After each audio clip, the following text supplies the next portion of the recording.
Meeting to order. May the Supreme Legislature grant that we be worthy of our power and responsibility, that we deliberate and achieve with wisdom and understanding, recognizing the rights of all of our citizens, with full regard for the dignity and justness of the individual. Please join us for the Pledge of Allegiance. Pledge allegiance to the flag of the United States of America, and to the republic for which it stands, one nation, under God, indivisible, with liberty and justice for all. Mr. Vice President, did you read the minutes from the previous meeting? I did, Mr. President, and I found them to be correct and moved to be accepted and placed on file. Okay, motion by Second. Mr. Vice President, seconded by Councilor Barrett. All in favor? Aye. All opposed? Those are placed on file. Councilor Barrett, would you please do the honors for tonight's meeting? Yes, sir. Thank you. Thank you. Madam Clerk, you have an announcement. Yes, I just wanted to make the council and the public aware that there was an article in the paper last week in the Eagle Tribune stating that the entire council agenda is not available online before Haverhill City Council meeting. That is not true. The entire agenda, the same agenda that is received by the councilors, is posted online on Friday afternoon on the City Council website. Also, following the meeting, the minutes and the agendas, once the minutes are approved, the minutes and the agenda are also posted on the same City Council website. So I just wanted to clarify that error. Thank you. Thank you very much. First item. Communication from the mayor. Mayor Fiorentini submits memorandum of agreements for following groups and related salary ordinances: Teamsters Citizen Group and Teamsters Library Employees Group. Ordinance 311, salaries regarding salaries, Citizen Center, and 312, ordinance regarding salaries, library. These should both be placed on file for 10 days. So moved. Second. Motion by Councilor Masick, seconded by Councilor Barrett. All in favor? Aye. All opposed? That's placed on file. Next item. Application for Walkabout Linda Germain Inside Out Project, Thursday, June 18th, 2015, from 5 p.m. to 7 p.m. Riverfront Cultural District Police approval has been received. Move for approval. Second, and I think they're here, if I don't know. Motion by Councilor Masick, seconded by Councilor Barrett. And would you like to speak? Linda Germain, 21 Edge Hill Road. I just wanted to say thank you very much for helping us with this project, and I hope to see you on the 13th with your paintbrush and on the 18th with your walking shoes. Where's my picture? It's I've been looking my for it. studio. Okay. Keep looking for it. I've been looking. Okay. Not until the 13th. Okay. That's the big Thank you. installation day. Thank you very much. All right. Thank you. Madam Clerk, please call the roll. Counsel Scatamaccia. Yes. Counsel Barrett. Yes. Counsel Masick. Yes. Counsel Ryan. Yes. Counsel Sullivan. Yes. Counsel Daley O'Brien. Yes. Counsel McGonigal. Yes. Counsel LePage. Yes. President Mitchell. Yes. 9 yeas, 0 nays. That passes. Next item. Application for charity bike bike ride, Emmaus Inc., Haverhill, Saturday, July 26, 2015, 7 a.m. to 5 p.m. Start at Northern Essex Community College. Elliott Street Police approval has been received. Move for approval of the Second. application. Motion by Councilor Masick, seconded by Councilor Barrett. All in favor? Aye. All opposed? That passes. Next item. Hawker Peddler, Frankie Passafume, hot dog cart to sell hot dogs, soda, chips, slush, and water. Fixed location, Washington Square, from March 1st to October 1st, 2015, Monday through Sunday, 11 a.m. to 8 p.m. Police approval has been received. Move for approval. Second. Motion by Councilor Masick, seconded by Councilor Daley O'Brien. All in favor? Aye. All opposed? That passes. Next item. Drain layer, Randy Lover, J. Dorenzo Company, renewal. Move for approval. Second. There's a motion by Councilor Masick, seconded by Councilor Barrett. All in favor? Aye. All opposed? That passes. Next item. Hearing, document 43, petition from the City of Haverhill requesting acceptance of Bonin Drive as a public way. Book 206, Plan 73, related communication from City Engineer John Pettis. Favorable recommendation from Planning Board and Planning Director. The hearing is now open. John Pettis, City Engineer. Bonin Drive is a street up off of Broadway in that area. built in the mid to late 1980s. Recently came to our attention that it was never accepted. It was a citizen request for some repair next to a catch basin. So we have the list now and of what's public and what's private, and that being on the private list, we looked at it. Just all the road work was done per the planning board bond back in the late 80s. We do have an as-built plan for it, so I would recommend acceptance. Thank you very much. Is there anybody here that would like to speak in favor? Is there anyone else here that would like to speak in favor? Is there anyone opposed that would like to speak? Is there anyone opposed that would like to speak? And with that, I close the hearing. Council, what is your wish? Move for approval. Second. Motion by Council McGonigal, seconded by Councilor Masek. Discussion, Councilor McGonigal. Thank you, Mr. President. And I asked this be placed on hold for 1 week, John, because you weren't available. Because usually when we go up and see that a street is ready to be accepted to put before us, see brand new hot top and it's, freshly paved, and this street was not. So thank you very much for explaining that in the past we had a different procedure. I would just like you to explain that. So Sure. This won't happen again. I know we have a few more that this is going to come up, but Yeah. the process has changed, and this type of thing won't happen in the future.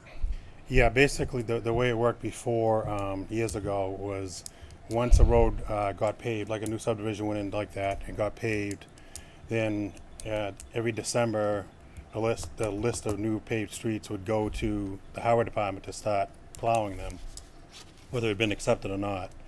After I came in and started working for the city, we changed that procedure, so now any roadway bond, before it can be zeroed out with the planning board, before it can be considered for that, they have to file for street acceptance, so there's no more of the things like this slipping through the cracks. And it would have been great, obviously, this road is 30 years old. It is gonna have to be paved soon. It will be on the city to do that. It would have been, so it's nice to be able to catch these things early, because, the more roads miles of road we have accepted, the more Chapter 90 money we get from the state to repair our roads. Thank you. Thank you, Mr. President. Thank you, Councilor. Councilor Masek. Thank you, Mr. President. John, I too went up, took a look at that road, and was a little surprised that it was coming before us at this point, but I understand that it was just somewhat that kind of got lost in the mix.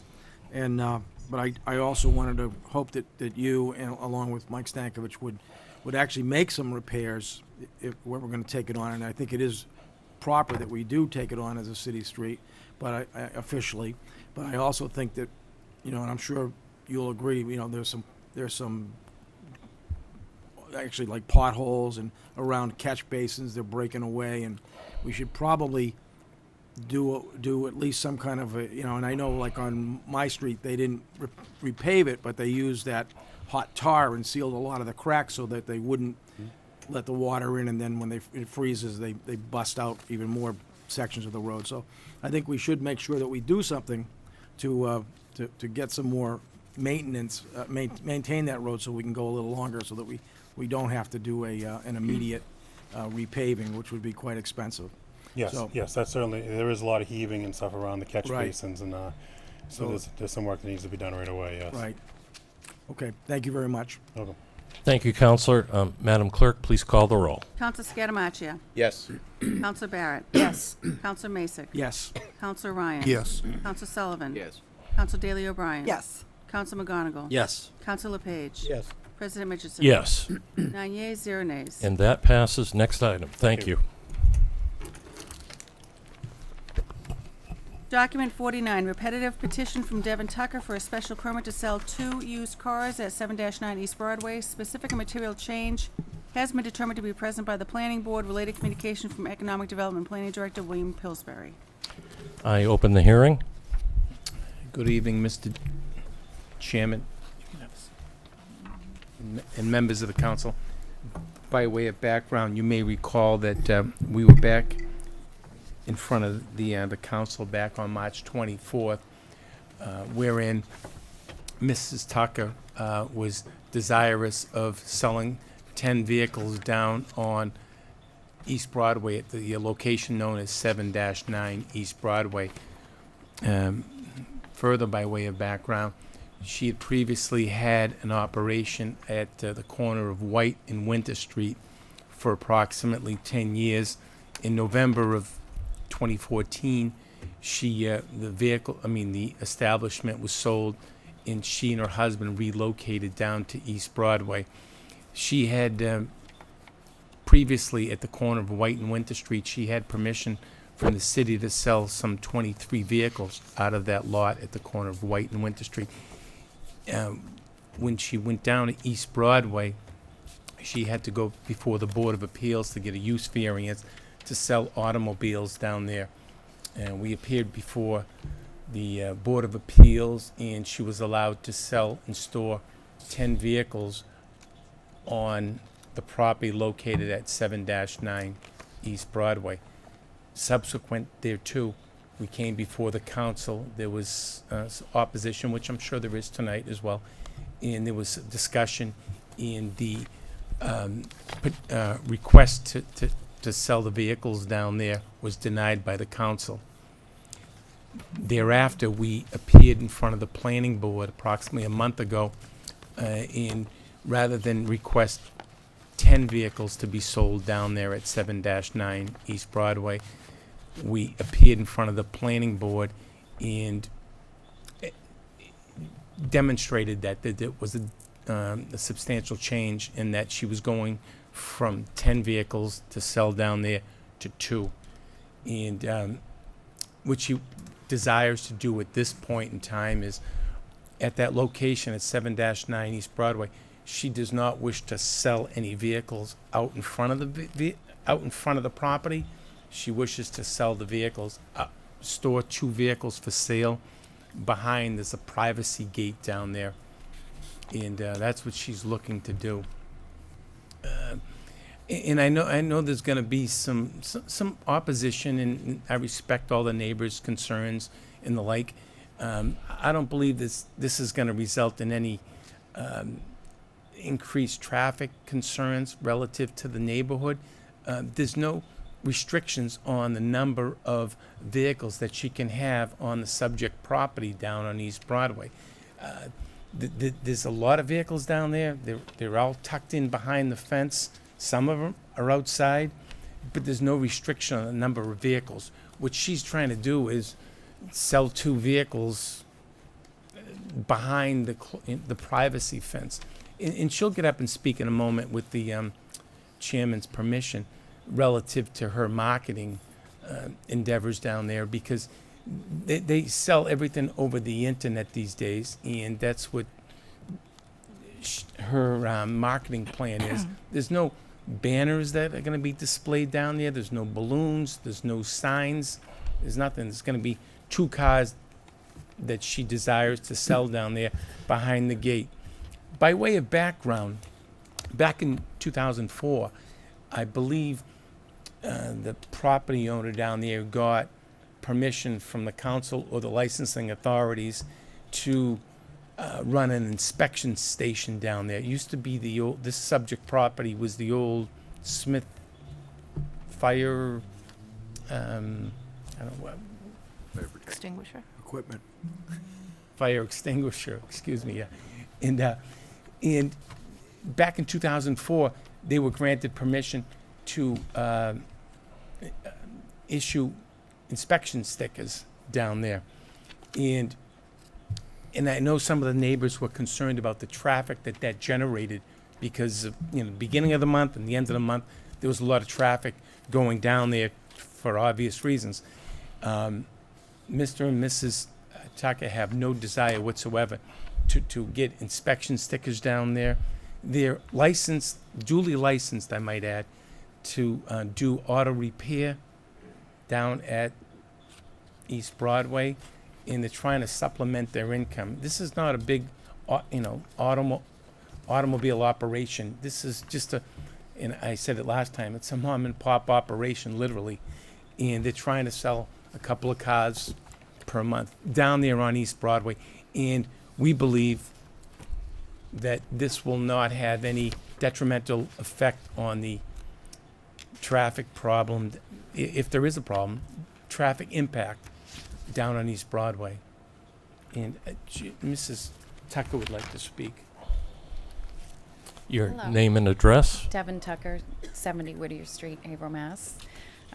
We've spoken before, I guess, so I just want to review what we do to sell cars down there.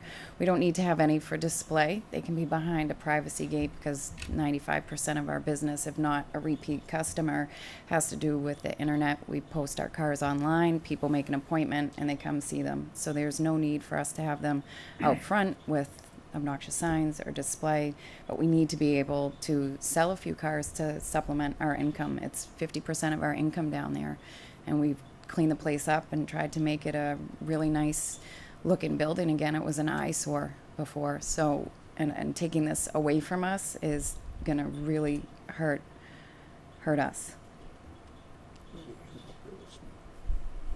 Okay, thank you.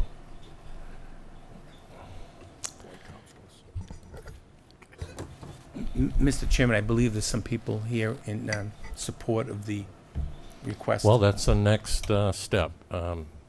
Is there anybody here that's in support of this that would like to speak?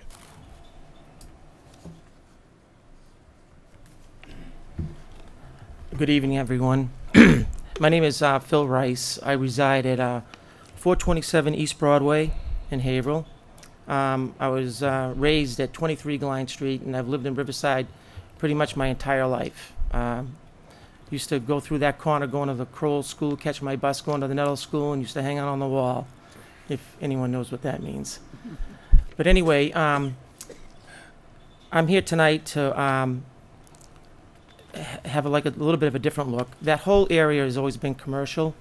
The it goes back to the day of Hannah's Market and Blake's Pharmacy, Riverside Memorial Church. It was Smith's Fire Equipment, and right behind that venue was McGregor Smith's, ironically a car dealership, so it's been there. I look at what Joe and Devin have done. They've been in business for perhaps 15 years. I've been dealing with them for a great part of that. I own a fleet of vehicles, and they do all my repair. I've bought 4 vehicles in the last 6 years from them. And I look at everything I've done with them has been seamless. When I bought my vehicles, it was done by word of mouth per se. I'd call Joe Tucker up directly, and I'd let him know what I was looking for. He'd find it, call me, and either sell it to me or keep it and sell it. And it was seamless, and it's been just a great relationship. And I think that's important in this society rather than, as they say, the big box stores and the big repair areas and the big car dealerships. You don't get that kind of service, and it's what I want. I think it's a value add. And as Mr. Early said, the mom and pop shop type of business, entrepreneurials, I think they've taken a big chance at that venue because it's small, it's tiny, and they were used to something larger and bigger. But they chose that one, and all of what I'm telling you about them is the reason why I'm here tonight. They didn't ask me, I came on my own. I want to continue doing business with them in both regards. I want to be able to buy vehicles from them. I know the reason why they want to sell vehicles is because it is an added bump to their bottom line. People that are in business, small business, I'm one. I own 3 in this city itself. I've been doing it for 40 years, and I know what it's like to make payroll. I know what it's like to not make payroll and have to go borrow. I know what it's like not to take a check. And if this is something they need to be successful, I think the city should embrace it. I think the fabric of our community, Haverhill, I love Haverhill, I love Riverside, is what it is about the people. And we all work together, and it's just a great relationship. Now, just to give you an example of one thing that happened down at Tilton's Corner over the years that I think is impressive, and it's a much larger show than with what they're demonstrating by diversifying from being a repair shop to a repair shop that sells a couple of cars, is you take a look at Charlie's Variety. In its day, Charlie's Variety was Hannah's Market. It was a butcher shop, and it had a market in the front. Well, when Charlie grabbed onto it and he bought it, he turned it into a market. And then one day, all of a sudden, he turned it into a market that had a beer and wine license. So I guess he's a market with, in a liquor store at the same time. And then he furthered his bump to the bottom line by adding the deli. And then the next day or next month or the next year, all of a sudden there was a few tables and a chair. Chairs were there, so I guess you could call them a mini restaurant. And then these things came along that they were called scratch tickets. And so I guess he was a gambling hall too. And then Keno, ATMs, and payphones. All of these things are entrepreneurial, small business people trying to succeed in life and trying to make it work. And there was no complaints about added traffic because people embraced what he did. And I think that that's the same type of look that we have to have for Devin and Joe Tucker trying to make it in Riverside at a place that was in disrepair and vacated. And I think that it would be a failure on the city's behalf if we didn't give them the tools to do that. And you look back when they did go to the Board of Appeals. I was present at that meeting. And I saw a lot of the faces in the crowd right now tonight that were there that opposed. And okay, they opposed 10 cars. But now they're selling 2 cars that are hidden behind a fence on the internet and by appointment only. Now, I don't see how that possibly can impact anything, including safety at all. If anything, it's going to be less vehicles that are being able to move because when he buys the cars, they're probably going to sit for days until he sells them. Or she sells them, either one. Bottom line is, I know some of you counselors are entrepreneurs in your own right, that you literally own small businesses. And I'm reaching out to you, that and your thinking, because you must be in the same position at some point in time where it's tough to make ends meet. And I just think it's up to the city to work together, and it would be real nice for this board, this council, to grant them the right to sell 2 cars behind the fence and give them the necessary tools to succeed. And I would ask that you would grant them a positive vote tonight, please. Thank you. Thank you very much. Is there anybody else that would like to speak in favor?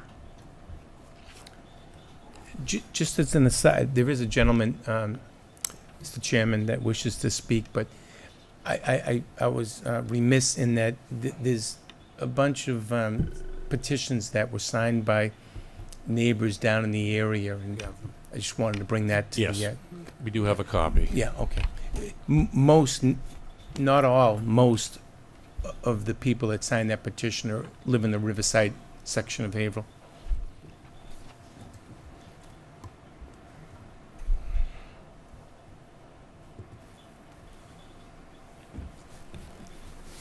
Your name and address. Good evening. My name is Bob Corthell, Robert Corthell. I live at 142 Groveland Street. I've resided there for almost 37 years. Prior to that, my father and his family grew up in Riverside. The area that we're talking about is a commercial area, always has been. I am a former small business owner here in town. I owned Chandler's Auto School for 25 years. And I did business with Smith to have my fire extinguishers serviced every year. And I was aware of the car dealer or the automotive repair shop that was there. I didn't do business with them. But I've known Joe for the better part of maybe 6 to 8 years. I purchased 4 cars from him. I did business with him out here in Winter and White Streets. The place was always neat. Again, purchased the cars from him. He did well by me, treated me well. He services my cars. And I've always gone into his place of business. It was clean and well kept. And I really feel that what their changes that they are willing to make are worth giving them approval for the sale of 2 cars on that property. I do know that he's really made tremendous improvement in that building. And again, as Mr. Rice had said, McGregor Smith was there, Blake's Pharmacy, Hannah's Market. Again, all businesses that were there have done well and did well in the neighborhood and didn't disrupt the neighborhood. Well, I would like to see a positive vote from the council. Thank you. Thank you very much. Is there anybody else that would like to speak in favor? Is there anyone else that would like to speak in favor? Is there anyone opposed that would like to speak?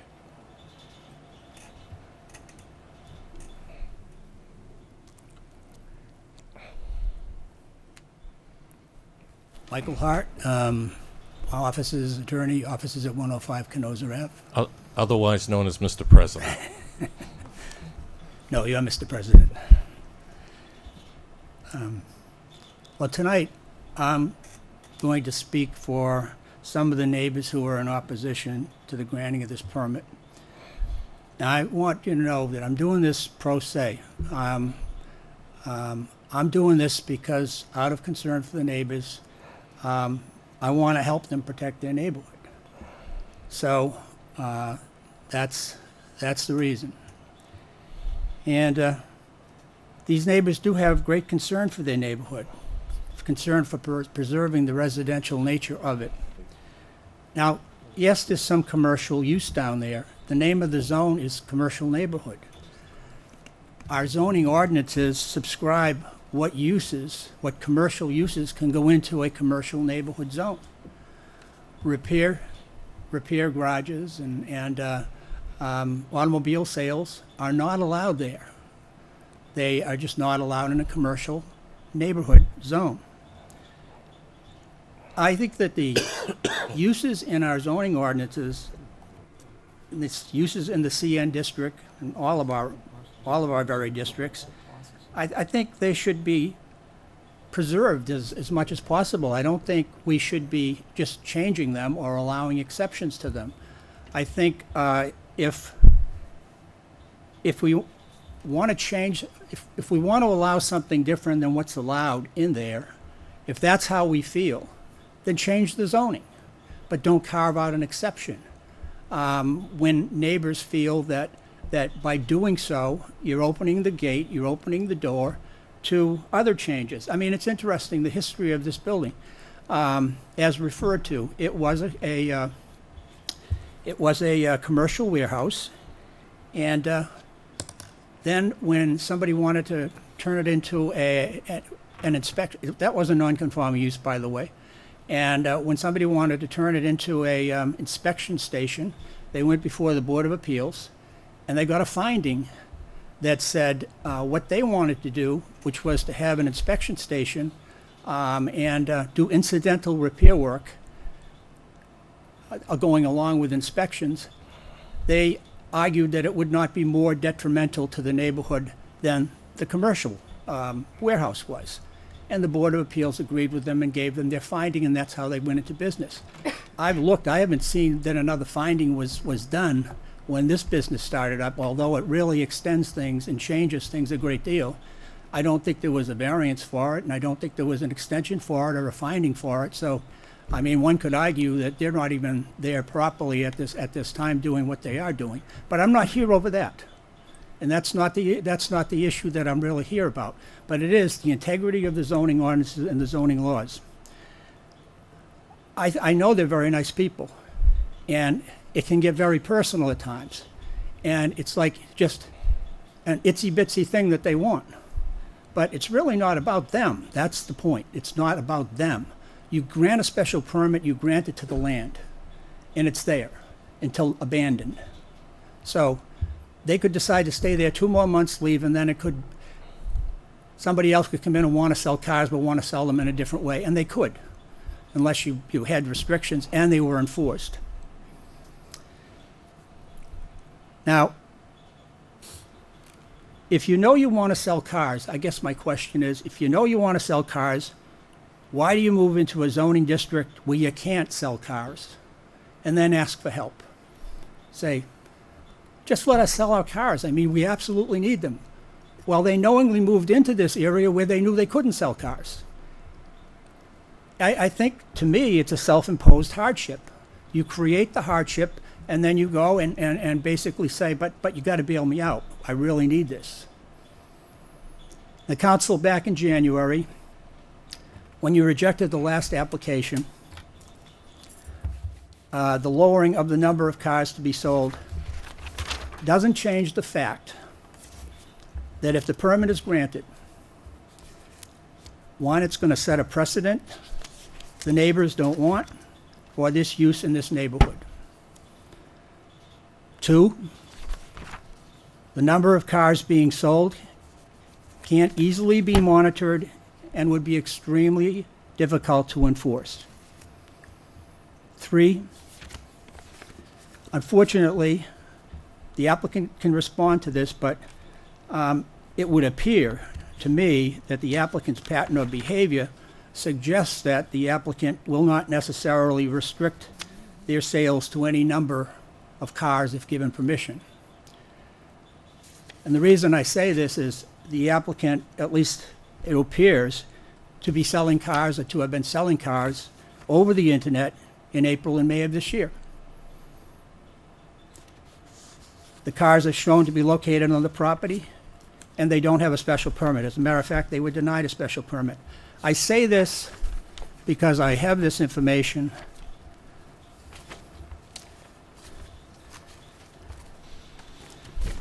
I have three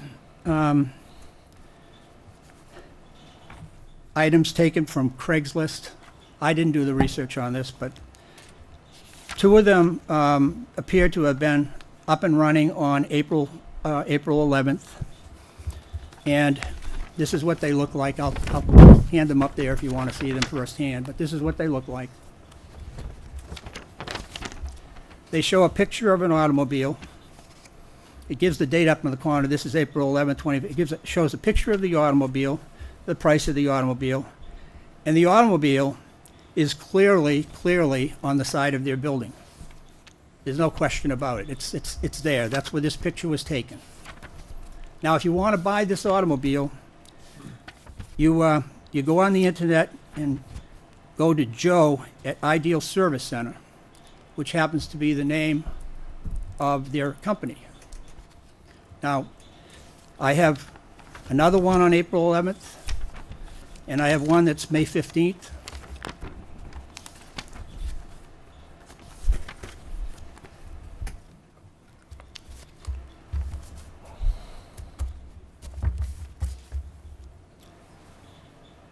It's only 2 cars. It's going to be behind the fence. And without a permit, they're selling a number of cars not behind the fence, or at least they had, when they took these pictures, they weren't behind the fence, clearly on their property, with directions to give them a call or email them at their business. So I'm not sure they actually need a permit because they're going to sell the cars anyways.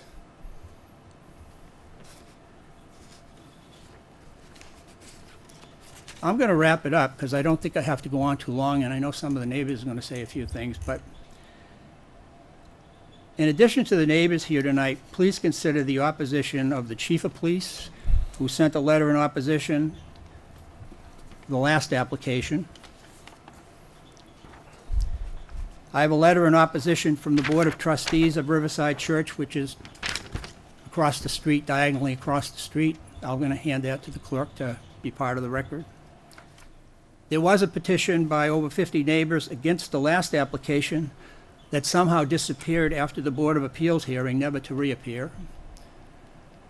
But there were over 50 signatures on that in opposition, and these were people that were in that neighborhood. So on behalf of all the opposition, I just respectfully request that this application be denied.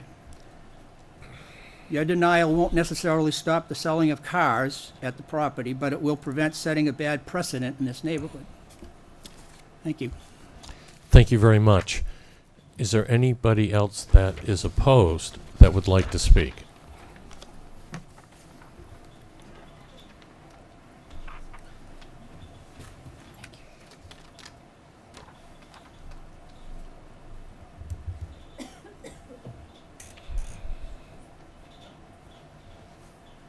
I'm Laurie DeFrucio. I hate public speaking. I get very nervous, so bear with me. I live at 17 East Broadway. I'm 2 houses down on the same side of the street as the business. I've sent you all emails describing my concerns in the past. It's the same as Mr. Hart said. But I have a new issue, and it's towing of vehicles. They're towing vehicles and they're used vehicles for sale to their property. They're parking in front of my neighbor Chris's house at 11 East Broadway, blocking his driveway. But when they do this, they're coming at all hours of the night. Lights are flashing. My bedroom's right there. My living room's right there. My dog starts barking. And it's like they have total disregard for the neighbors. And I know Chris has spoken to the tow truck drivers, and they just kind of laugh at him. And it's disruptive to the neighborhood. And it's a quality of life issue. Thank you. Thank you very much.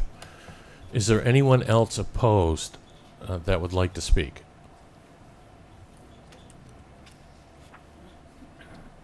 Is there anyone else that is opposed that would like to speak?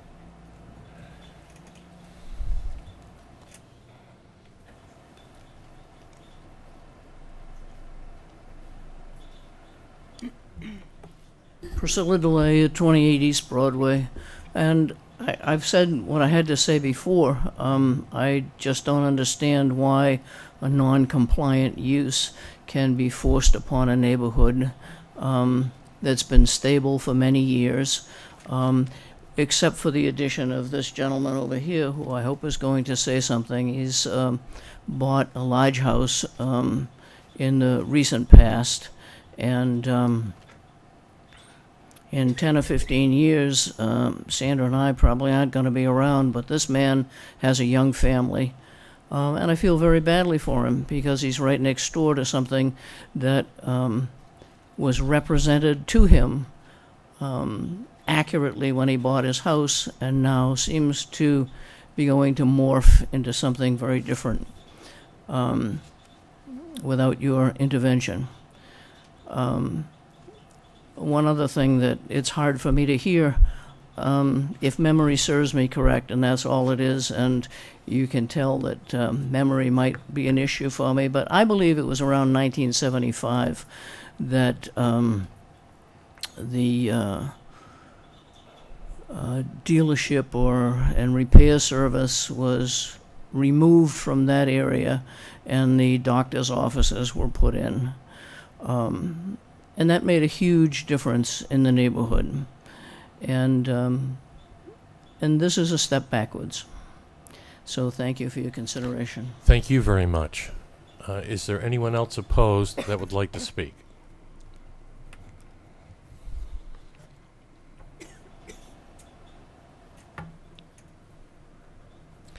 Chris Gaudreau, 11 East Broadway. I do have a handout, if it's okay to pass them out.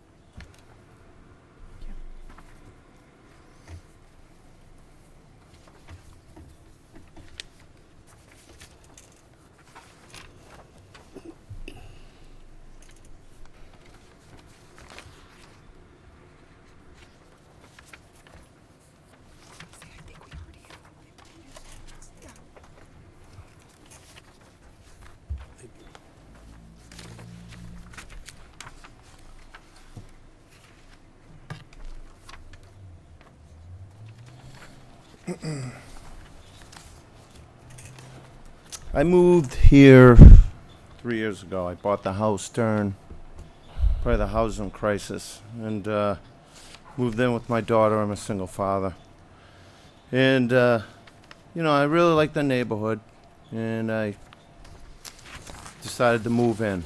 I did my research. I grew up in that area. I was born on Golden Hill Avenue. Grew up on Amesbury Road. I know a lot of people in that area. So I decided to purchase it, and needed some work. Need some landscaping, you know, driveways, some exterior work. So I went ahead and invested in the property. The next door neighbors, the mechanics, they were very nice. I thought it was an asset to the neighborhood. You know, they did registration stickers, repair work. My family owns a repair shop in Haverhill, so I've been around, and I have no problem with that. The problem I have is selling cars. It's like Mr. Hart said, it's a slippery slope. Once you bring in the permit for 2 cars, if it doesn't succeed, someone else comes in. They can come back to the council and try to get more.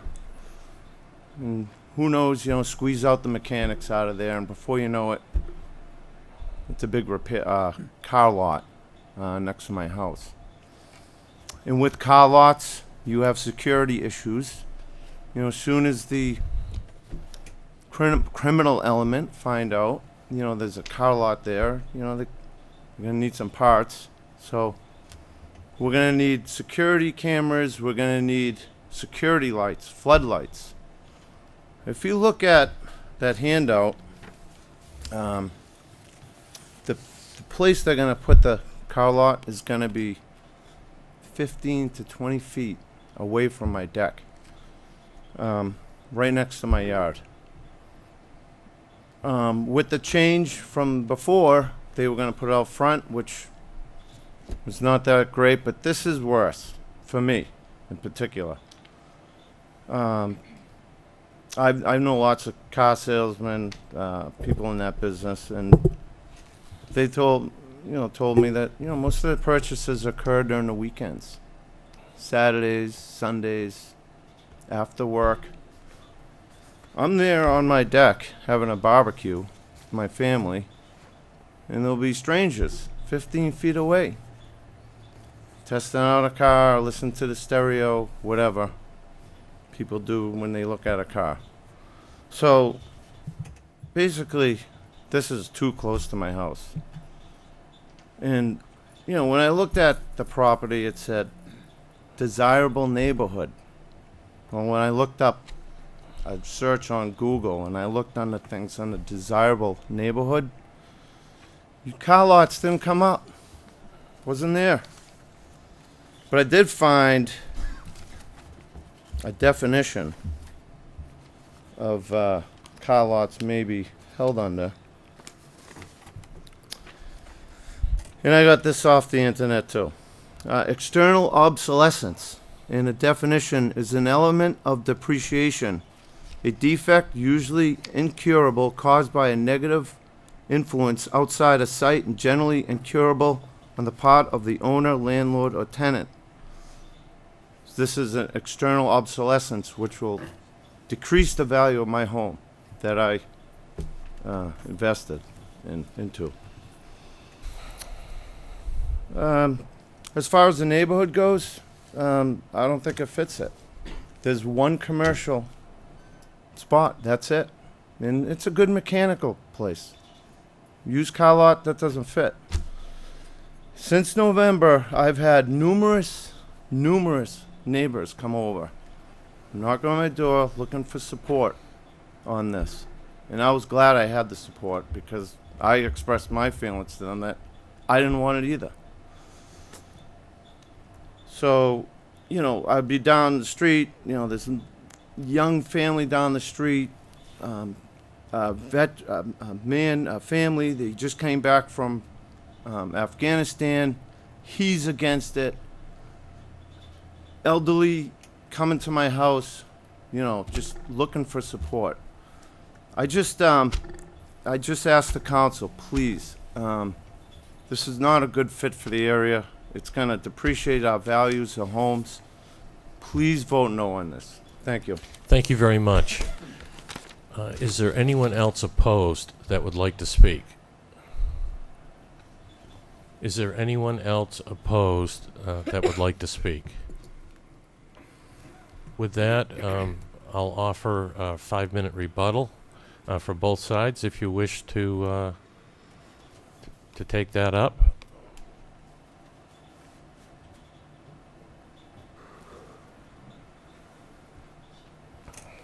Yeah, Mr. Chairman, my client would like to address some of the concerns that the residents have made. I'm sorry, I'm just listening to so much, and it's so hard to keep your mouth closed and not start mudslinging with some of these accusations that are made. I'm strictly closed on Sundays. I close at 2 on Saturdays. We're a family. We have, and 5 o'clock during the week, we have a 13-year-old and a 16-year-old. That's our main focus. And these all hours of the nights when we have no customers there, if a car gets towed in, there's nothing. I'm going to have that as a repair shop, not just as a car dealership. So although I respect everybody's, concerns, they're also kind of not saying the truth, which is making me a little, it's hard to listen to when they're not speaking for everybody. But that's it. Okay, thank you very much. And would somebody like to represent the other viewpoint?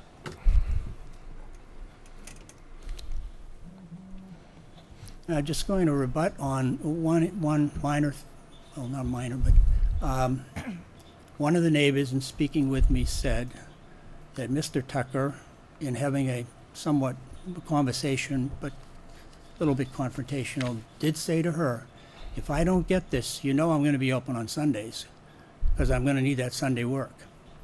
And she kind of took that as a threat. Thank you very much. So there's, the hearing is completed, and we're now going to close the hearing. And council, what is your wish?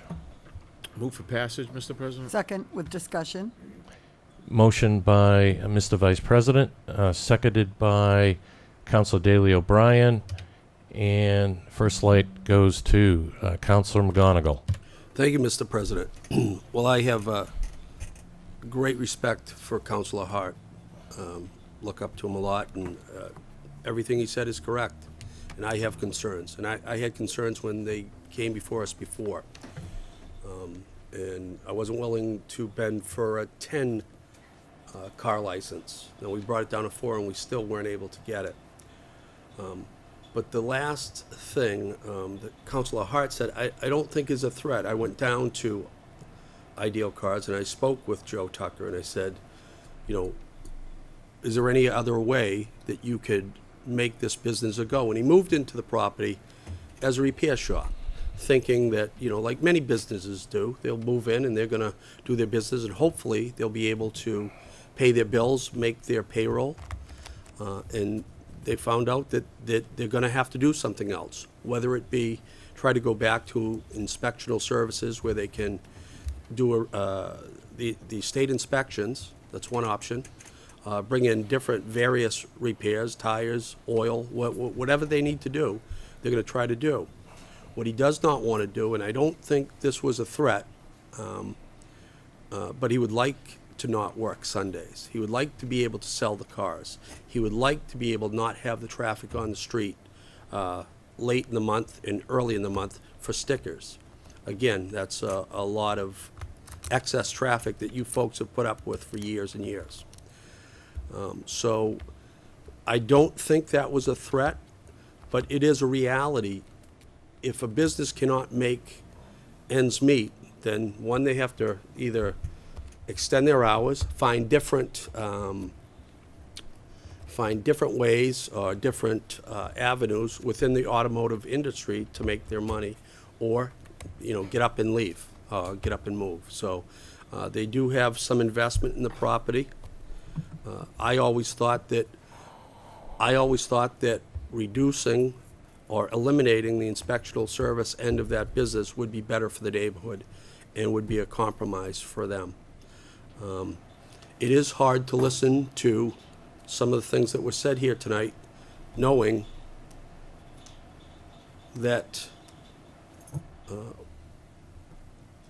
there is sometimes a business run out of a house next door. And that's frustrating to have to sit here and listen to that. But that's another issue. So I'm up in the air. I think it would be better for the neighborhood, but I will listen to the rest of my peers. Thank you, Mr. President. Thank you very much, Counselor. Counselor Daley O'Brien. Thank you. I'm not sure who can answer this, but how long has that property been vacant before? You'll have to stand at the podium. Yes, unfortunately, please Joe. go to the podium. Joseph Tucker, 70 Whittier Street. Approximately 2.5 to 3 years. Okay. Right around there. Well, I'll continue asking you. How did you arrive at that property as a choice? Well, actually, it wasn't a choice. What happened was we couldn't come to an agreement where we were at 117 Winter. So we were actually pushed for time to find a location. We were actually court ordered to get out of there. So what we only had a certain amount of time. And that's the place that we chose that was available for us to get to within that amount of time. Because I really have to say, I think it was a poor choice. I think you were pushed and you had to make a hurry. Yeah. You had to make a decision and very quickly. But the neighborhood has evolved over the years, and certainly having McGregor Smith leave that area. I remember McGregor Smith being there. I think my dad might have bought a car there when I was young. I think that really did change the flavor of the neighborhood, and I can see why the neighbors are not looking forward to that changing.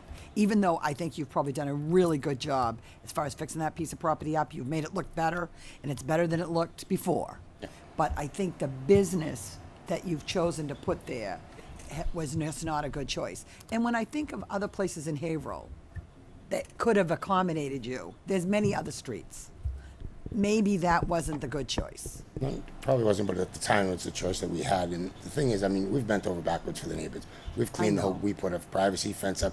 The 2 cars behind there is not going to have any ill effect on them whatsoever. I mean, it's just not going to. It's impossible. With what I run there now is what they get. I mean, there's going to be no more, no less, nothing. I mean, it's. But I think when Mr. Hart pointed out that you may have created your own hardship, I think that rang true to me. And I don't think you did it on purpose. I think you were forced to make a very quick decision. And I want small businesses to succeed. The fabric of Haverhill has always had small, successful businesses. And I appreciate the way the people who have supported you and what they say, that doing business with you is better than doing business with a big box store, a big car dealer, etc.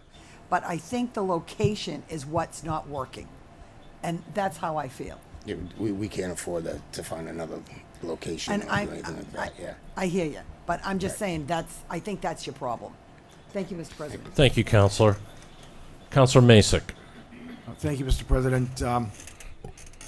This has gone on for quite some time, and it has given me an opportunity to actually do a little bit more digging, a little bit more information gathering, and my information is all based on strict review of the history of the property, what's going on zoning-wise, what's gone through the appeals board, and what we're dealing with tonight. And I don't want to make it personal because it's not personal. This application to me doesn't belong here because there are breaks in the chain, in the zoning chain. Even what was just stated by the applicant, 2.5 years to 3 years of closure actually negates and wipes out the original appeals board decision. It's 2 years. After 2 years of non-use, that no longer is a valid license. The dots have not been connected properly by even the city and the departments in allowing certain things to be stated as going forward.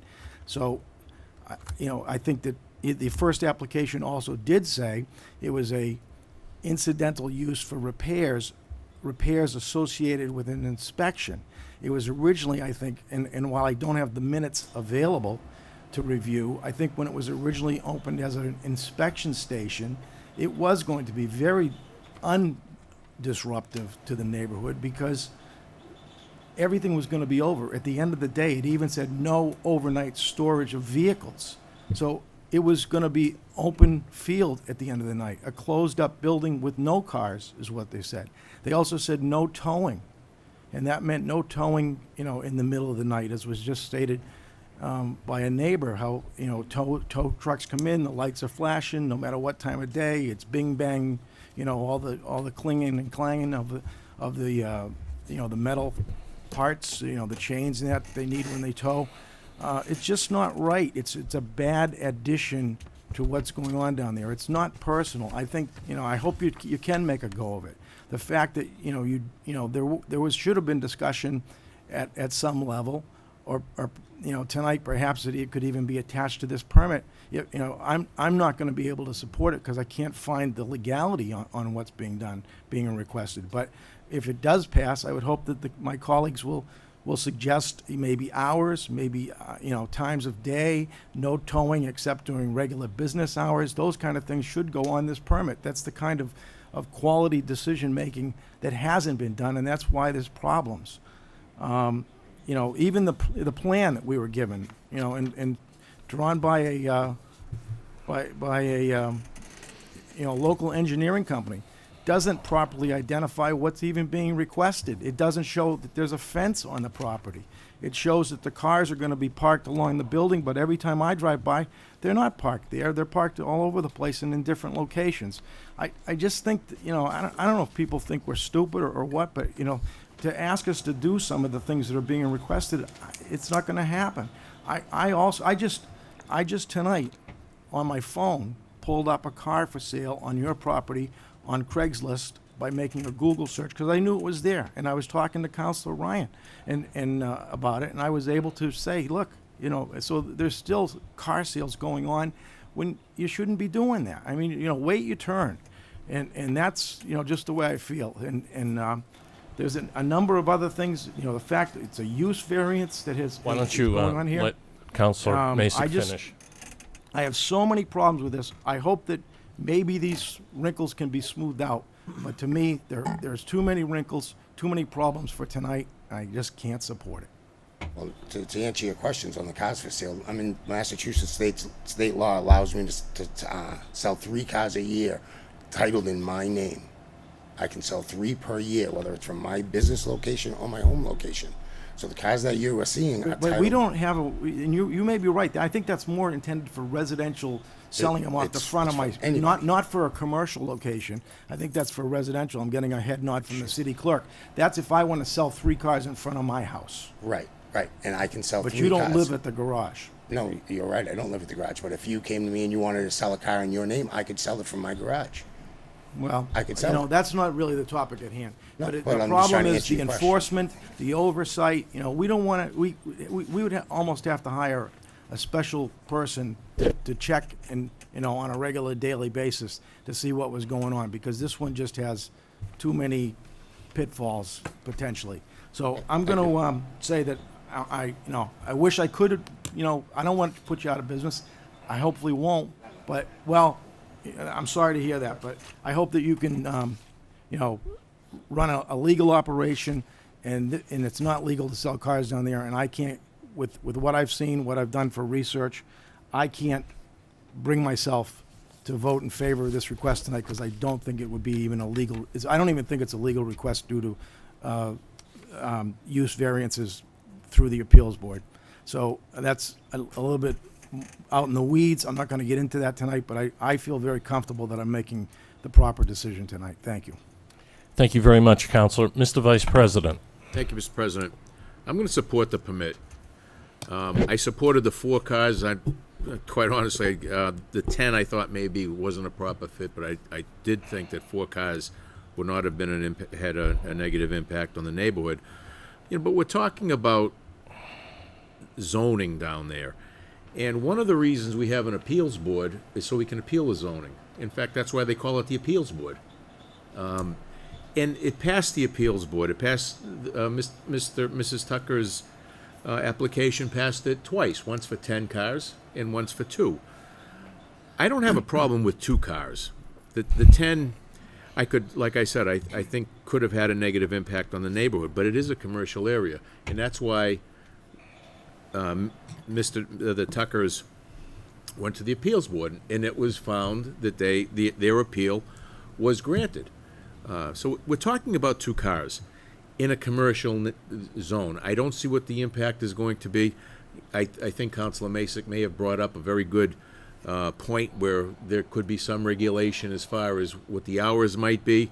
I think Mr. Rice brought up some very good points about Hannah's Market, where it started as a butcher shop, and then it just perpetuated itself into whatever it is now. So this is something I don't think is going to have a negative impact. There's a business right next door to the garage. It's a landscaping business. Now, I don't think that has a negative impact on the neighborhood, but there are trucks that are there, and it doesn't seem to be a big deal. It was, and again, I don't live there, but it doesn't. There's a gentleman that lives up the street from me that has a landscaping business. No impact. There are trucks that are out there. Doesn't create any traffic. I don't see where 2 cars is gonna be such a detriment to the neighborhood that quite honestly, I think there are things that we could better spend our time on than something like this. I mean, we've been here discussing this twice. So I'm going to support it. I don't have a problem with it too. I do hope that Mr. Tucker and Mrs. Tucker abide by the rules imposed on the zoning, but I'm going to support this. Thank you. Thank you, Mr. Vice President. I think that, Council Ryan. Council Ryan. Yeah, thank you, Mr. President.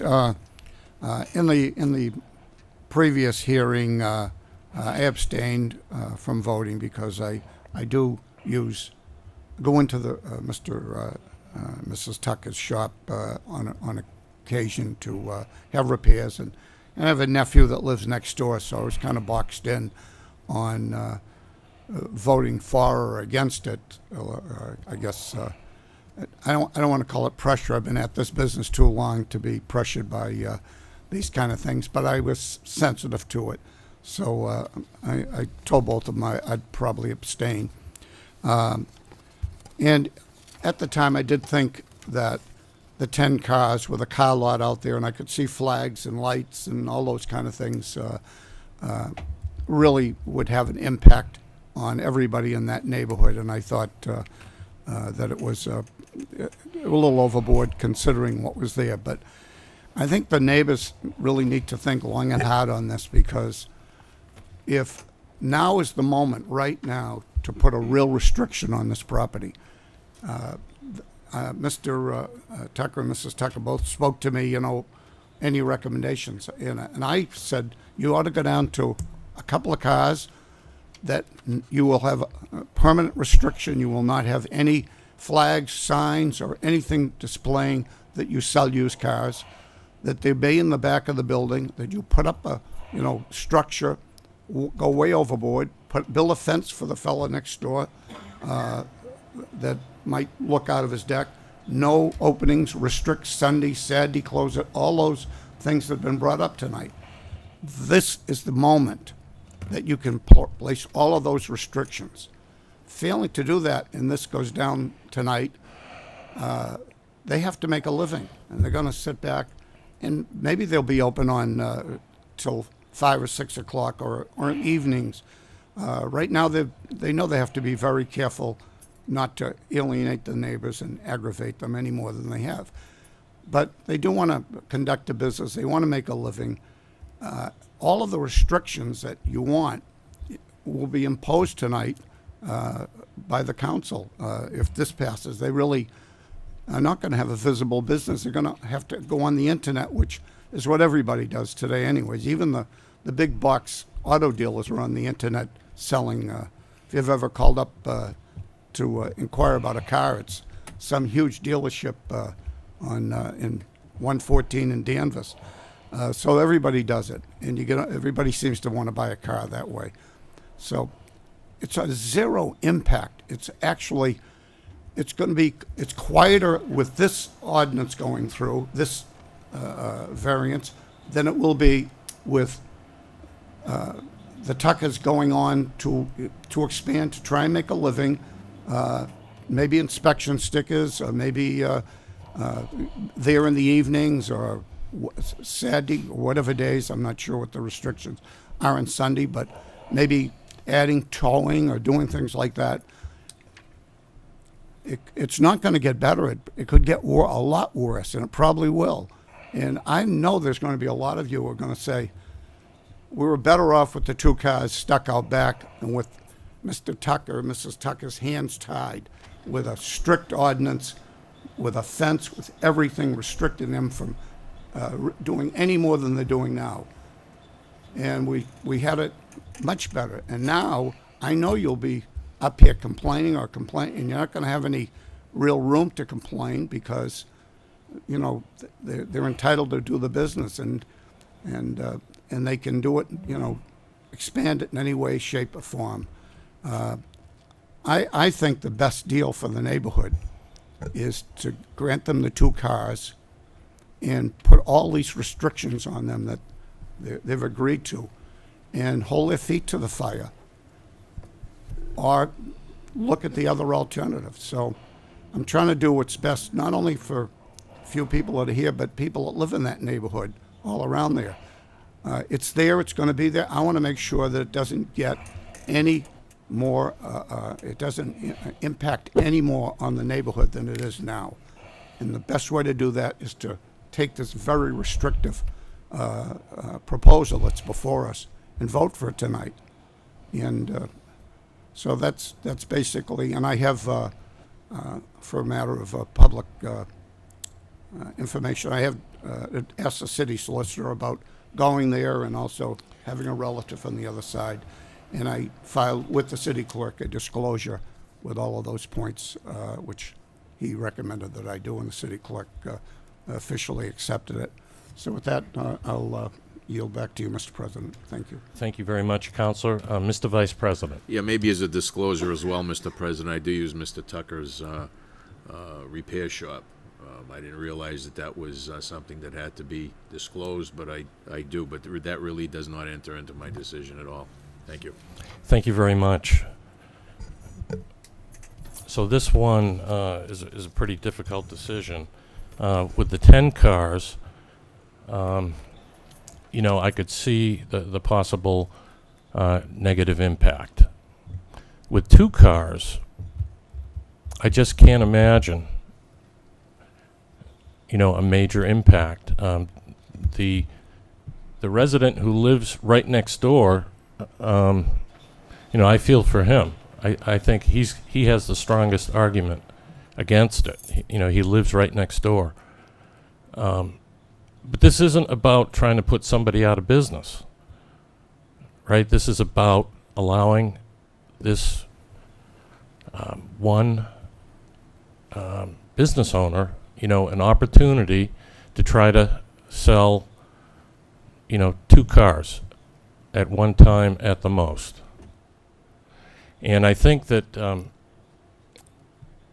Mr. Rice very much articulated my point of view about helping businesses. And so, you know, I just can't look the other way here because I don't believe that it's going to have a major impact.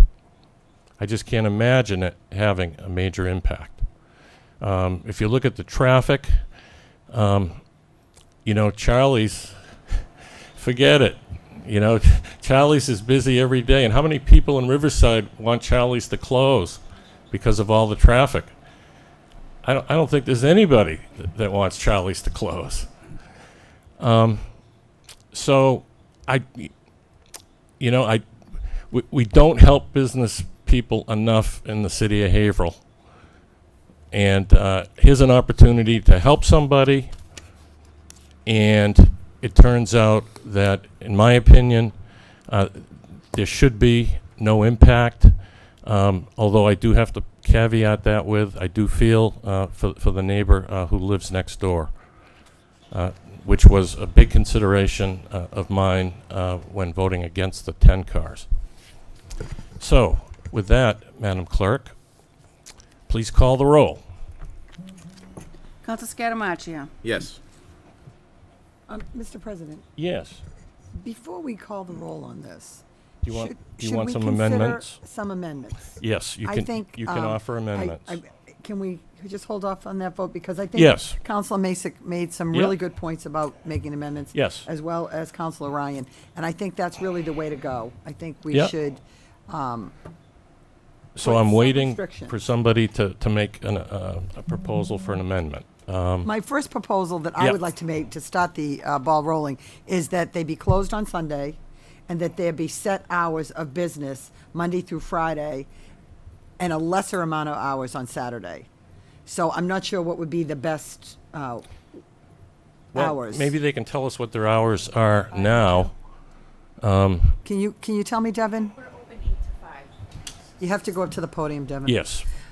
So you open 8 to 5, and so we can maintain those hours. I think those are very reasonable business hours from Monday through Friday. And- Saturday till 2, Till 2, and closed on Sundays. closed on Sundays.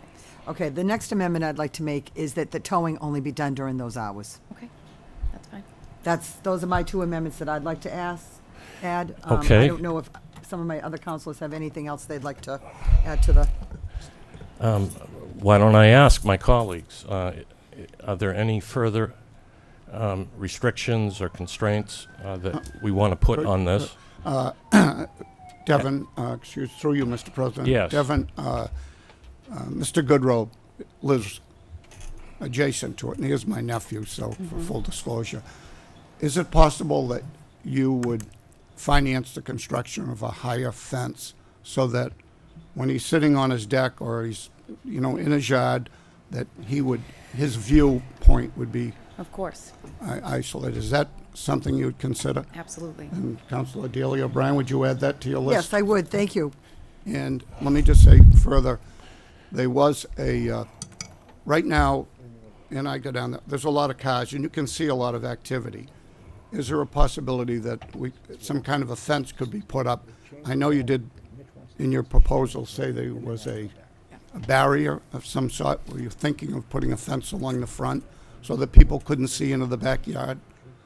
Was that something?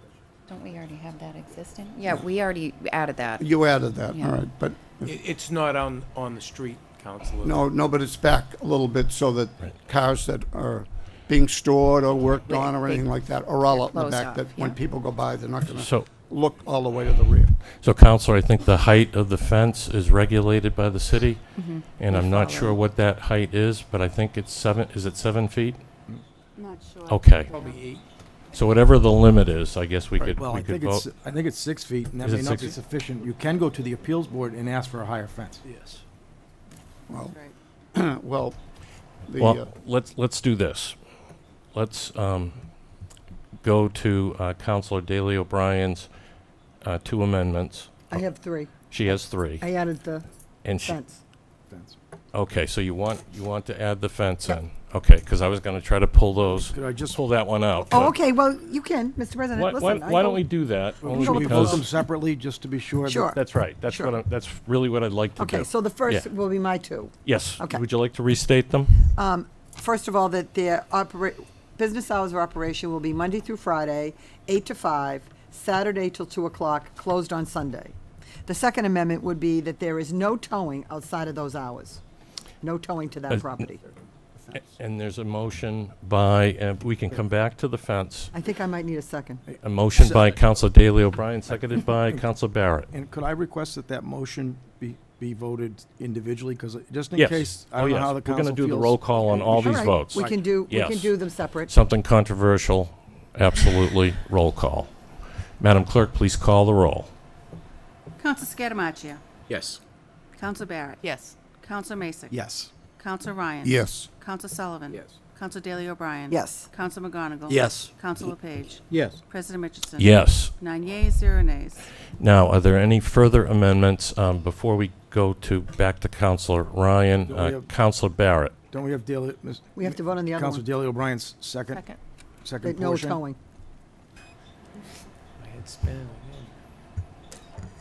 Yes.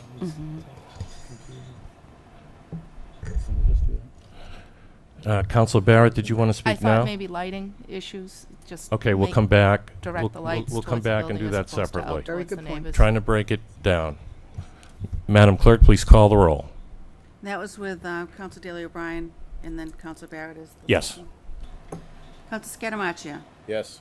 Counselor Barrett. Yes. Counselor Masick. Yes. Counselor Ryan. Yes. Counselor Sullivan. Yes. Counselor Daley O'Brien. Yes. Counselor McGonigal. Yes. Counselor Page. Yes. President Mitchell. Yes. 9 yeas, 0 nays. Councilor Daley O'Brien, do you have any other amendments Those that are you'd my like to only two. offer? Thank you very much. Councilor Barrett. I'd like to restrict the lighting, so it's directed towards their building as opposed to towards any of the neighbors, and any spots are not shining on the neighbor's property. Motion by Councilor Barrett, Second. seconded by Councilor Masick. Madam Clerk, please call the roll. Counselor Scatamacia. Yes. Counselor Barrett. Yes. Counselor Masick. Yes. Counselor Ryan. Yes. Counselor Sullivan. Yes. Counselor Daley O'Brien. Yes. Counselor McGonigal. Yes. Counselor Page. Yes. President Mitchell. Yes. 9 yeas, 0 nays. So we now have 3 amendments that have passed to the motion.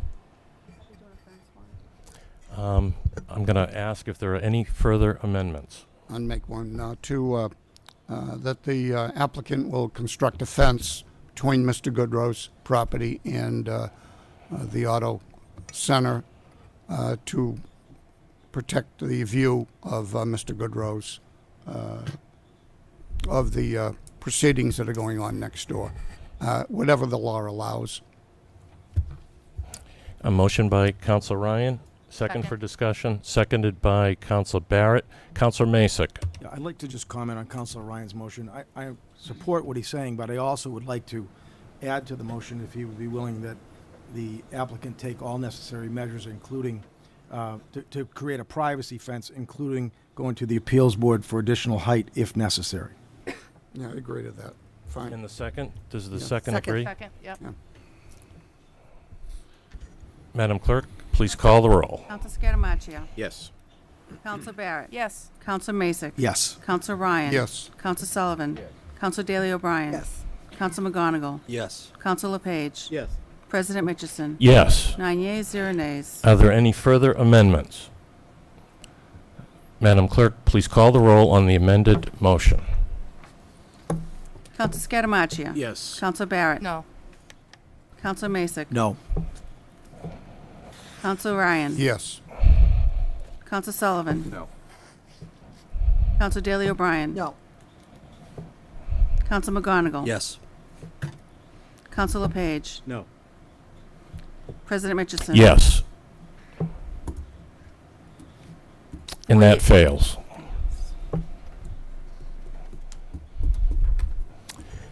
Thank you very much.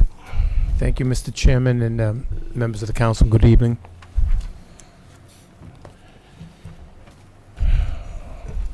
Madam Clerk, next item. Order, authorize payment of bills for previous years as follows. Vendor WB Mason, $469.90. School Department, WB Mason, $382.05. School Department. I'm going to move for passage of the order. I do have a comment. Second. Motion by Councilor Masick, seconded by Councilor Barrett. Councilor Masick. I don't know if anyone here tonight would have an answer to my question, but I'm just curious. We, on a annual basis, see these type of bills, especially from the school department. Tonight they're small. We see much larger ones coming over. And I was just wondering where the funds are being appropriated from. Are they being appropriated from some type of reserve? Is it school department money? Is it city side money? Or is it reserve money? Could you maybe ask that question for the council, Mr. President? Yes. And see if we could get a response? Yeah, would you like to postpone this?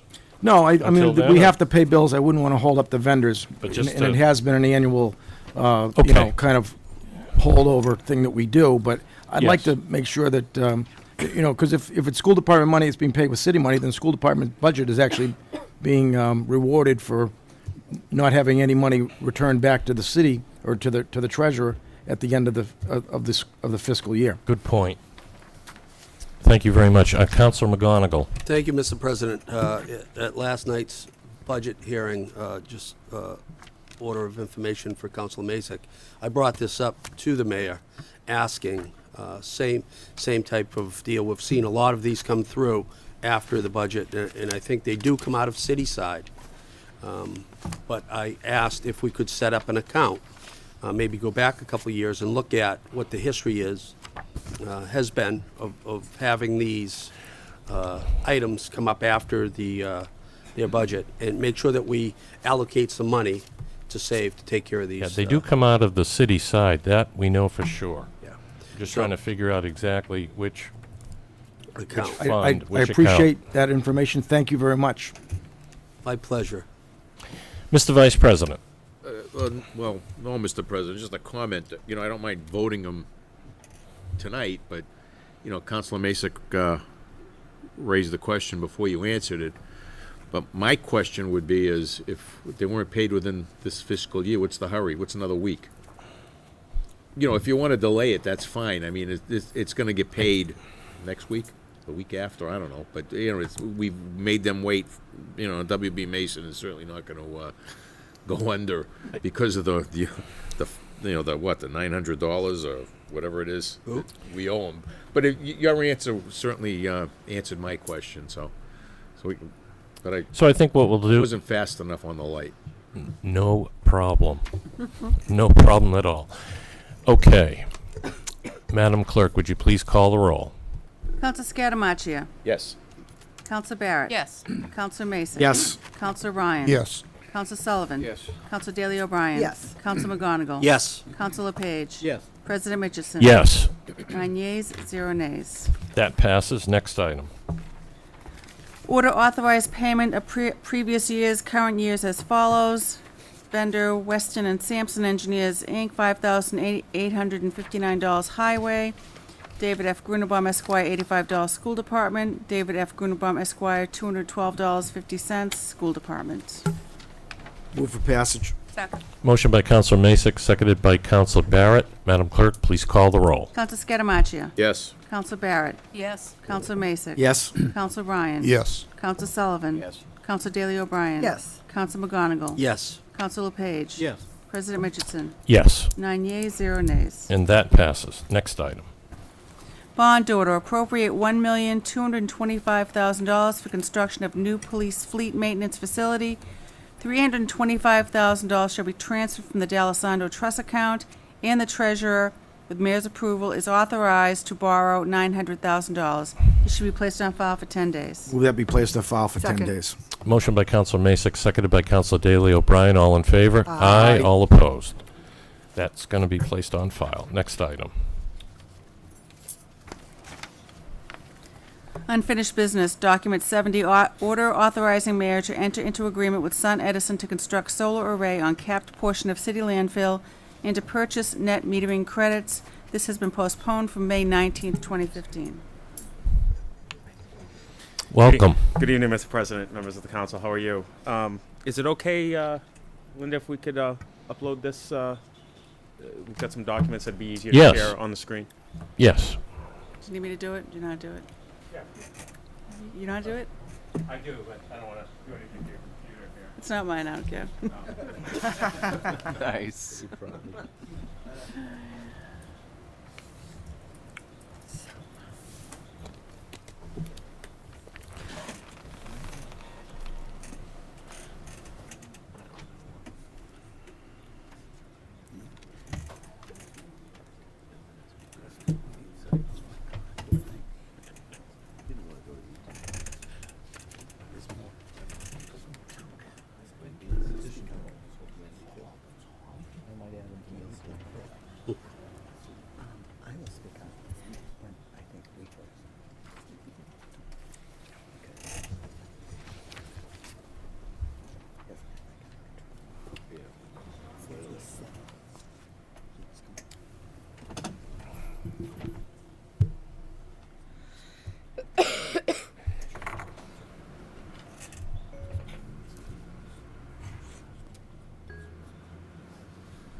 You're not even commercial neighborhood. You're straight commercial.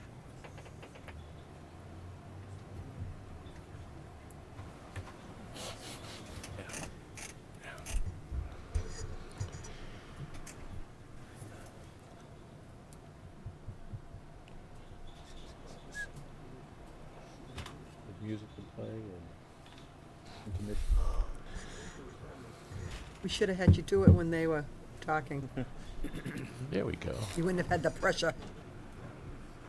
Must have some nice pictures in there. It took a while to load. Yeah, well, we wanted to be very cognizant of the council's concerns from the previous meeting in trying to accurately portray the aesthetics. I think we were very sensitive to what Councilor Ryan was trying to get at, and so we had asked on Edison to go back and prepare some 3D imaging that would be a better reflection of what's going to be hopefully built there. And this is stuff that they were going to have to prepare for the planning board at some point anyway. So it was a worthwhile exercise, I think.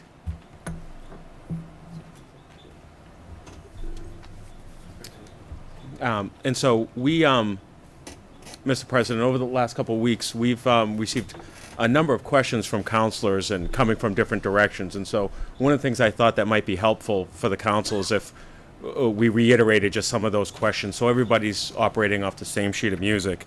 I think it was Councilor Masick had asked, would this be owned by Sun Edison's corporate folks in California, or would it be a separate LLC, and just why that methodology?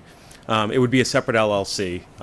All the solar projects are essentially separate LLCs, because what happens is if one project ends up going under, it doesn't impact any of the other projects that are put together. The unfortunate thing is if you own the LLC that goes bad, well, then that's problematic for you. But certainly, we feel very comfortable with this type of project. It's a landfill project that has a lot more incentive to it, so we see very little risk, especially given the type of transaction we're engaged in.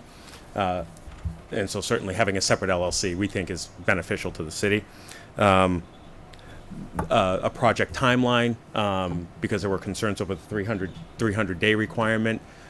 We think that's a very aggressive, just given the nature of the utilities. But there is in the PowerPoint that was sent, there is a project timeline, and the councilors do have that. We wanted to make sure that we gave an accurate portrayal of what we think the activities are going to be, and certainly there are some items in there that are out of the developer's control, but assuming everything goes according to plan, which it almost never does, it would be somewhere along those lines. Sun Edison has highlighted in red some of those areas where they could get tripped up just because those items with utility interconnection are out of their control. But as a preliminary measure, they have already begun preparing the initial filings with National Grid. Were solar panels hazardous material, and how would they be disposed of? We did some research and found that very few, not all, but very few solar panels are actually considered as hazardous material, and those that are considered hazardous material do have to be disposed of per EPA regulations. We have already started to see that the solar industry is starting to develop recycling methodology, and we think that's good. Certainly the silicon that's in solar panels is incredibly valuable. But one thing a lot of people don't realize is silver is a strong component of solar panels, and certainly precious metal is not something that I think you're going to see wasted. And so that again is encouraging, and we wanted to certainly answer that question. One of I think one of the real issues that we had a problem articulating at the last meeting, and I had a chance to sit down with Councilor Page, was the proposal that's in front of the council now, the power purchase agreement, is actually not reflective of the proposal that was submitted by Sun Edison. And Councilor Page's concern was that why are they only developing a portion of the property? And that's really not the case. What is in front of the council now is strictly just what's on the Haverhill side of the landfill. And at a later date, they'll be bringing back the rest of the power purchase agreement, which is for the aggregate piece of the landfill. The aggregate piece is going to move a little slower. Aggregate is a private company, incredibly risk adverse for reasons which we all understand. It's going to take us a little longer to get through that side of the equation. We certainly want to respect aggregates processes and not be pushy. As long as we have a power purchase agreement to move forward with, Sun Edison can immediately start going into the permitting stages.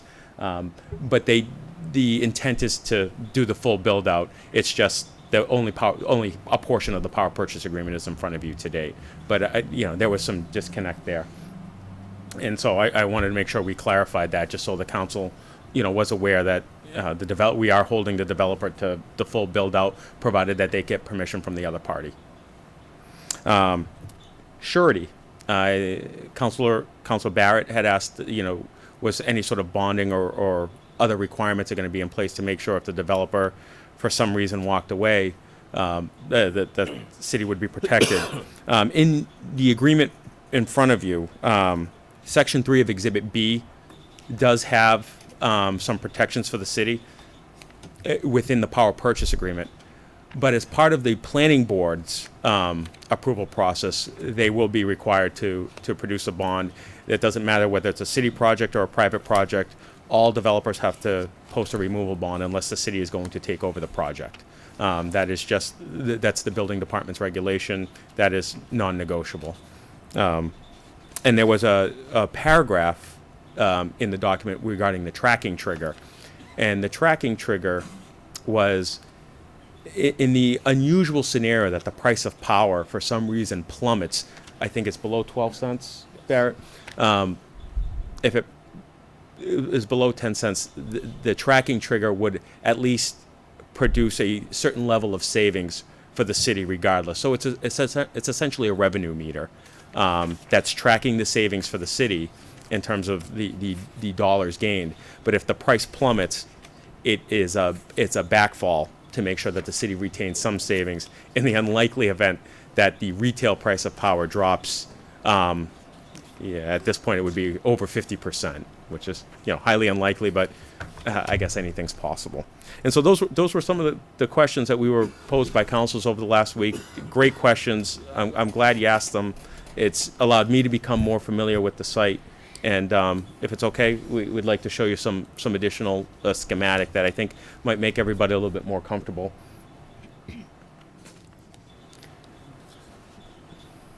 So this is the full build out. Yeah, that's including the aggregate piece. Council Ryan, you had asked us, to really take a good look at aesthetics. I think we've done that. One of the things we had to sort of be cognizant of, though, was we are limited per DEP regulations as to what we can plant on the cap of the landfill, so we had to maximize landscaping along the edge of the project. But as you can see from a distance, it actually, this is a back aerial view. You can tell that from a distance, it's actually very hard to see the solar panels from the residences. As well as low on the plateau, it's very difficult to see. Through the woods in this image. Is that on Groveland Street? Yes. Yes. Okay. And then that's Groveland Street. Yep.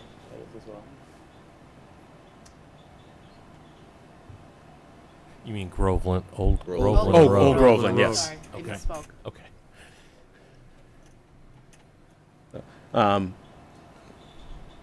Bob Ward is here.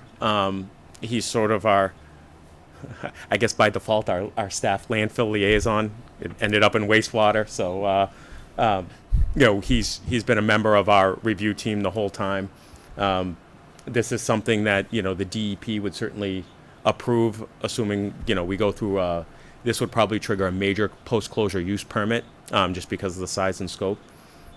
But we hope this allows the council to be a little bit more comfortable. We know you had some questions. I hope I've answered them, and certainly here to answer more. Can you articulate the net metering potential issue that you had discussed last time?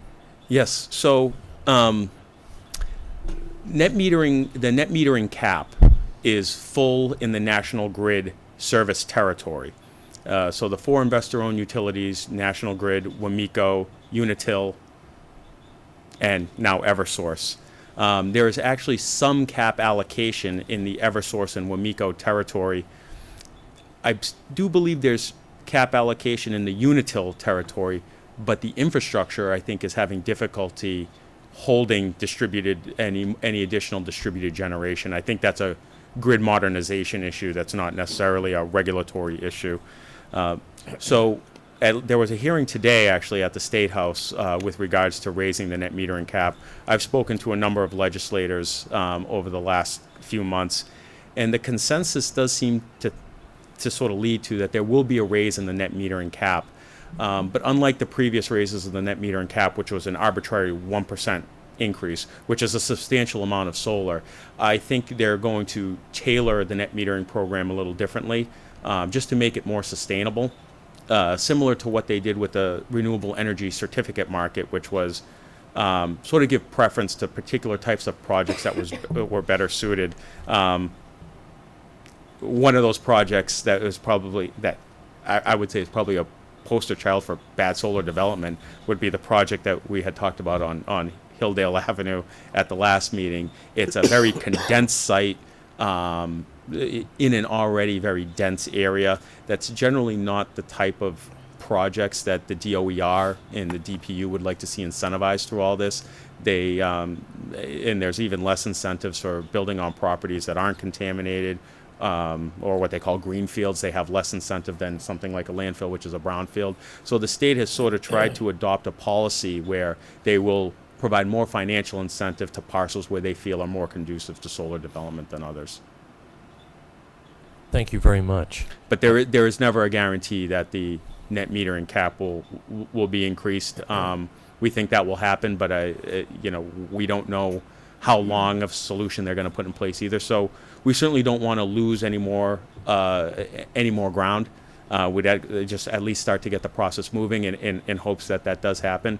And if the net metering cap doesn't get increased, I think we'll all have to come back together and re-strategize about how we want to pursue solar in the city in general, but specifically on the landfill, because the economic modeling will certainly have to change. Thank you. Councilor Masick. Thank you, Mr. President. Orlando, just a couple of questions. You referenced a section 3 something. I can't seem to find that in my document. I think it's 3B, appendix. Do you have appendix, a page? Section 3 of Exhibit B, I believe. Section 3 of Exhibit B? I have it here. Because it should be right in the back here. Yep. Yeah, Exhibit B. So Is there a page at the page number at the bottom?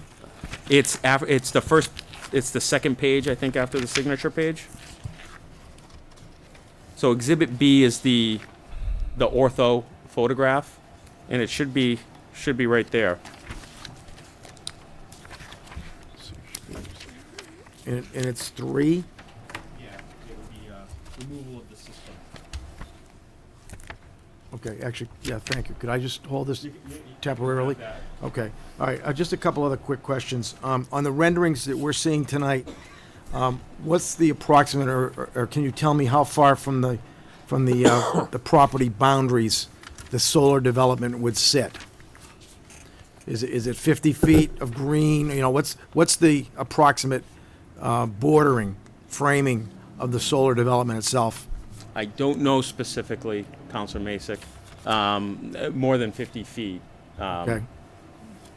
And what about the plantings? The plantings, I'm not seeing a lot in the renderings, but except what's there. But will there be an effort made to actually mask in some way the project itself with maybe shorter shrubbery? I know you can't do trees, but will there be some kind of effort to make it a little bit more cosmetically appealing, rather than like what we have on Hilldale Avenue? That is the intent, and of course, a lot of this will be subject to what the planning board will allow or will require. But my sense is the planning board will always allow for more, not less, landscape aesthetic. I'm sure. Now, at this particular juncture, Sun Edison does not have an agreement with Aggregate. No, when we bid the site, we bid the site out in its totality, but it is, and the city is certainly going to be a partner in that discussion, but it is, the applicant has to sort of obtain that permission from Aggregate. But we had the permission from Aggregate to put them into the bidding process? Yes. And So Aggregate delegated the responsibility of vendor selection to the city because even if Aggregate wanted to pursue solar, it didn't want to pursue two separate systems with two separate vendors. That would be overly complex. Okay.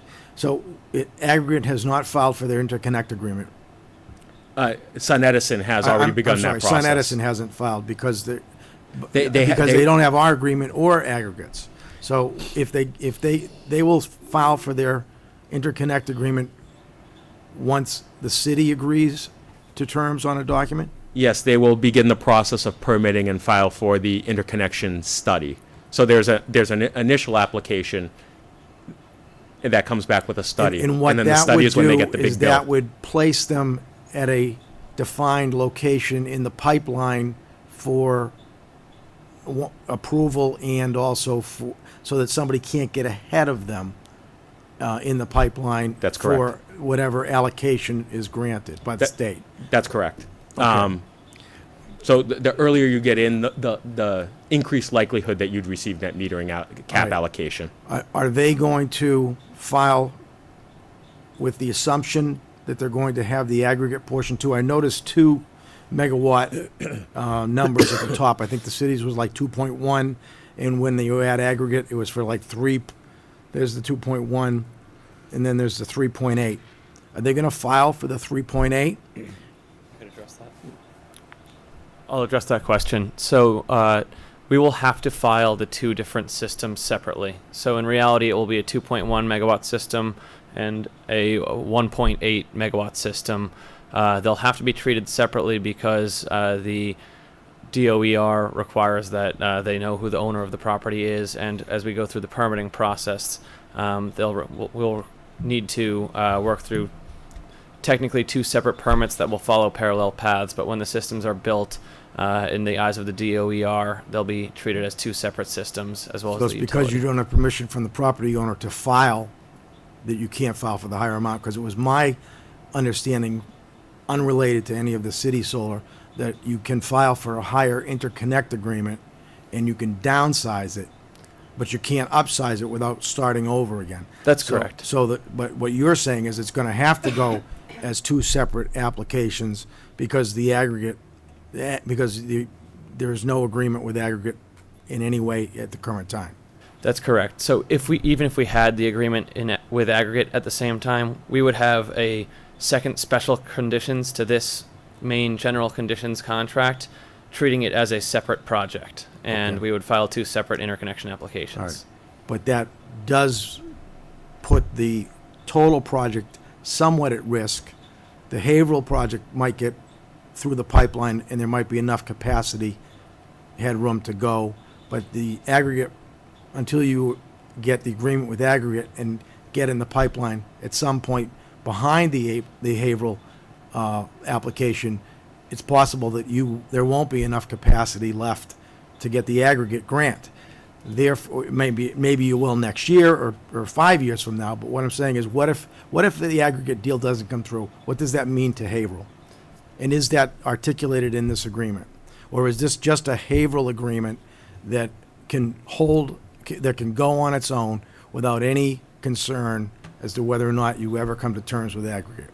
So what you just said is correct. If the deal with aggregate does not go through, what will happen is this project will be built and the economics will be represented here, and I apologize for the counselors on this side of the room. The numbers are quite small, but essentially there was a bit of a miscommunication at the last meeting, some questions around the $12 million in total savings versus the $7.5 million. What's currently on the table is approximately $7.5 million of total savings. We are very much incentivized and eager to move on the aggregate parcel, but we can't, and it would be treated as a separate system. We are able to move forward with just the Haverhill-owned system on the Haverhill portion of the landfill, and are willing to do that immediately and work through the permitting to ensure that it gets into the net metering queue as quickly as possible.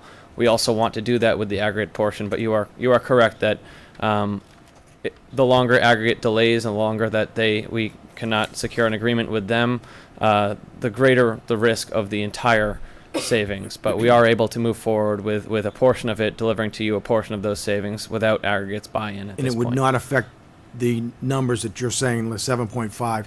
There's, unless something else happens, which is out of the city's and out of your control in the price of electricity, that's the only time that you would want, that the city might have to take less than you're talking about. That is correct. I mean, we do have to work through the permitting of the system, and that is a process where we have to work with the planning board, we have to work with Concom, we have to work with the state to get a post-closure use permit for the landfill. As we work through those various junctures, a restriction could be placed on our usage of the land that increases our setback or for some reason decreases our size, but at this point in time, we are fully incentivized to build the largest system possible. It's best for our economics and for the cities. And so at this point, with the knowledge that's available, the $7.5 million, the only thing that's at risk is the price of electricity, as long as the permitting goes perfectly.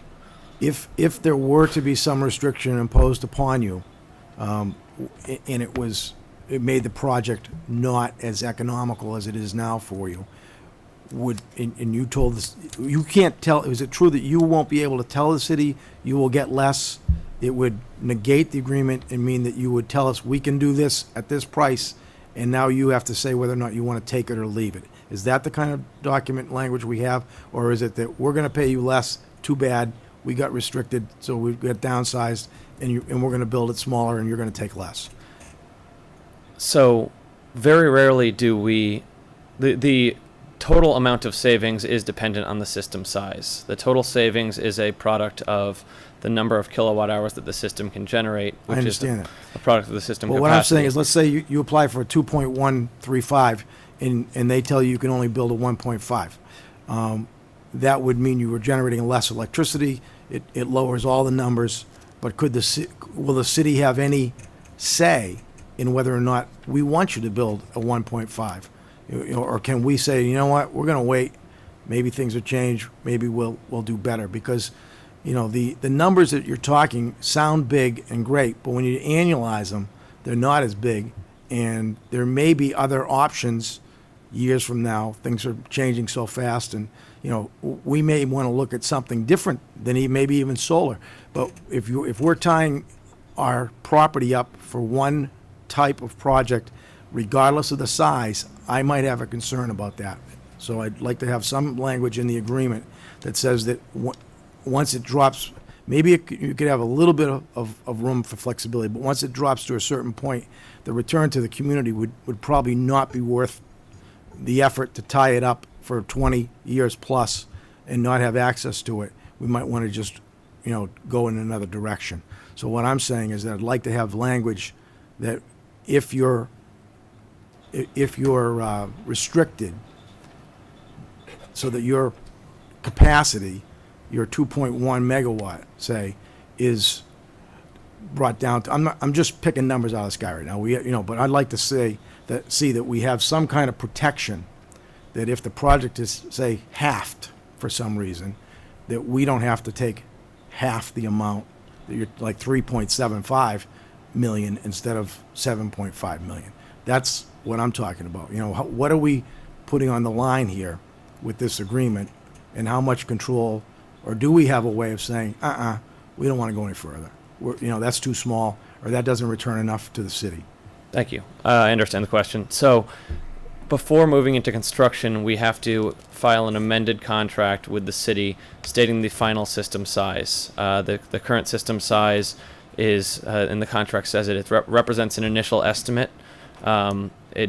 We will need to do the final construction and electrical engineering drawings that could size the system up slightly or down slightly within 1 or 2%. But in addition, if anything were to disrupt the system size, such as a permitting concern, we would have to file that amendment with you that states the exact system size and exact estimated production, because at this point we don't have that information. So prior to constructing the system, you will have the opportunity to accept or reject the amended proposal. We will have the ability to reject at that point. You will. Okay. One final question. How much of the project at that size, how much infrastructure do you have to build for National Grid? At this point, that's unknown. That's what the interconnection application study tells us. That is the biggest black box of the development timeline is the amount of work that we have to do. So for you have no National Grid. idea as to what the current infrastructure will take as far as load from your project, or how many feet or miles of new wire you're going to have to string to get your project online? At this point, we've gotten a pre-application report on this system, and what that tells you is the amount of capacity that is available on that particular feeder and the amount of current distributed generation at that site. There is another facility very close to that site that was commissioned, and so that is something that indicates that it could be a bit more expensive or the timeline could be a bit longer, but it's not fully known until we get the interconnection application back from National Grid what the full costs will be or the timeline for doing that work. We've seen a benchmark for systems of this size that the approximate timeline is somewhere in the 6 to 12 months range for them to complete the work once they've given us the interconnection service agreement and we've executed it. We would obviously hope for the lower number of that, as would the city, to be able to get this system online and savings as quickly as possible. But at that point, when you're waiting for them to do the build out of the infrastructure, you already know what you're up against. Yes. Cost wise. Yes. So how long do you think it will take to get the indication as to what you will need to expend for infrastructure? That'll take right up until you get the ISA. So the process by which the interconnection application goes is you file the interconnection application. Approximately 2 months later, they come back to you with a statement that your application was complete and a quote for the system impact study. The system impact study takes about 3 or 4 months. So the entire process, until we know how much it'll cost us to interconnect the system, takes about 6 months. Yeah, that's what I was going to say. Yet this agreement has a 300-day time frame on it. Would there be any way that we could bring that number down in order to try and get quicker answers? I'm not saying that you can push anybody along, but if you're going to know in 180 days, why do we need to give you 300 days to... For a system of this size, the utility will have to do some upgrades to the grid, and the extent of those upgrades is currently unknown, but we've put in a buffer to allow for them to do approximately 6 months, which is the lower end of the time range that it could take for them to do those upgrades. We would want to complete our construction in parallel to the upgrades being completed, and so we'd want our system to be completed the day that National Grid completes their upgrades so that we can build the system at that point. But lowering our construction, our target construction start date would cause us to most likely come back for an amendment when National Grid tells us how long it'll take us to build that But system. that's also the point that you'll decide whether or not the project is financially feasible. We will, yes. Yeah, so if the 300 days includes the start and the build-out of the infrastructure with National Grid and yourself, we're putting a window in there for construction period. Can't we have an agreement that's a little shorter, because you will have your answers months before the 300 days? We may have our answers on the utility upgrade a bit before the 300 days, but we also have the post-closure use permitting process, and as Orlando mentioned, that will most likely have to go through a major post-closure use permitting process. That process can take 6 to 8 months as well, and so I think the 300 days is really, it's an aggressive time schedule for starting construction. All right, thank you. Thank you, Councilor. Councilor Barrett. Thank you, Mr. President. Orlando, the timeline, are you going to be our watchdog as far as the timeline, or do we have an outside Yes. party that's going to do it? Nope. I will be the watchdog. Okay. And Councilor Masick, I just wanted to, sort of comment on that about the system size. I would agree if at a minimum, I would say a megawatt. If the city's not going to at least build a megawatt, then it's probably not worth it to go through this exercise.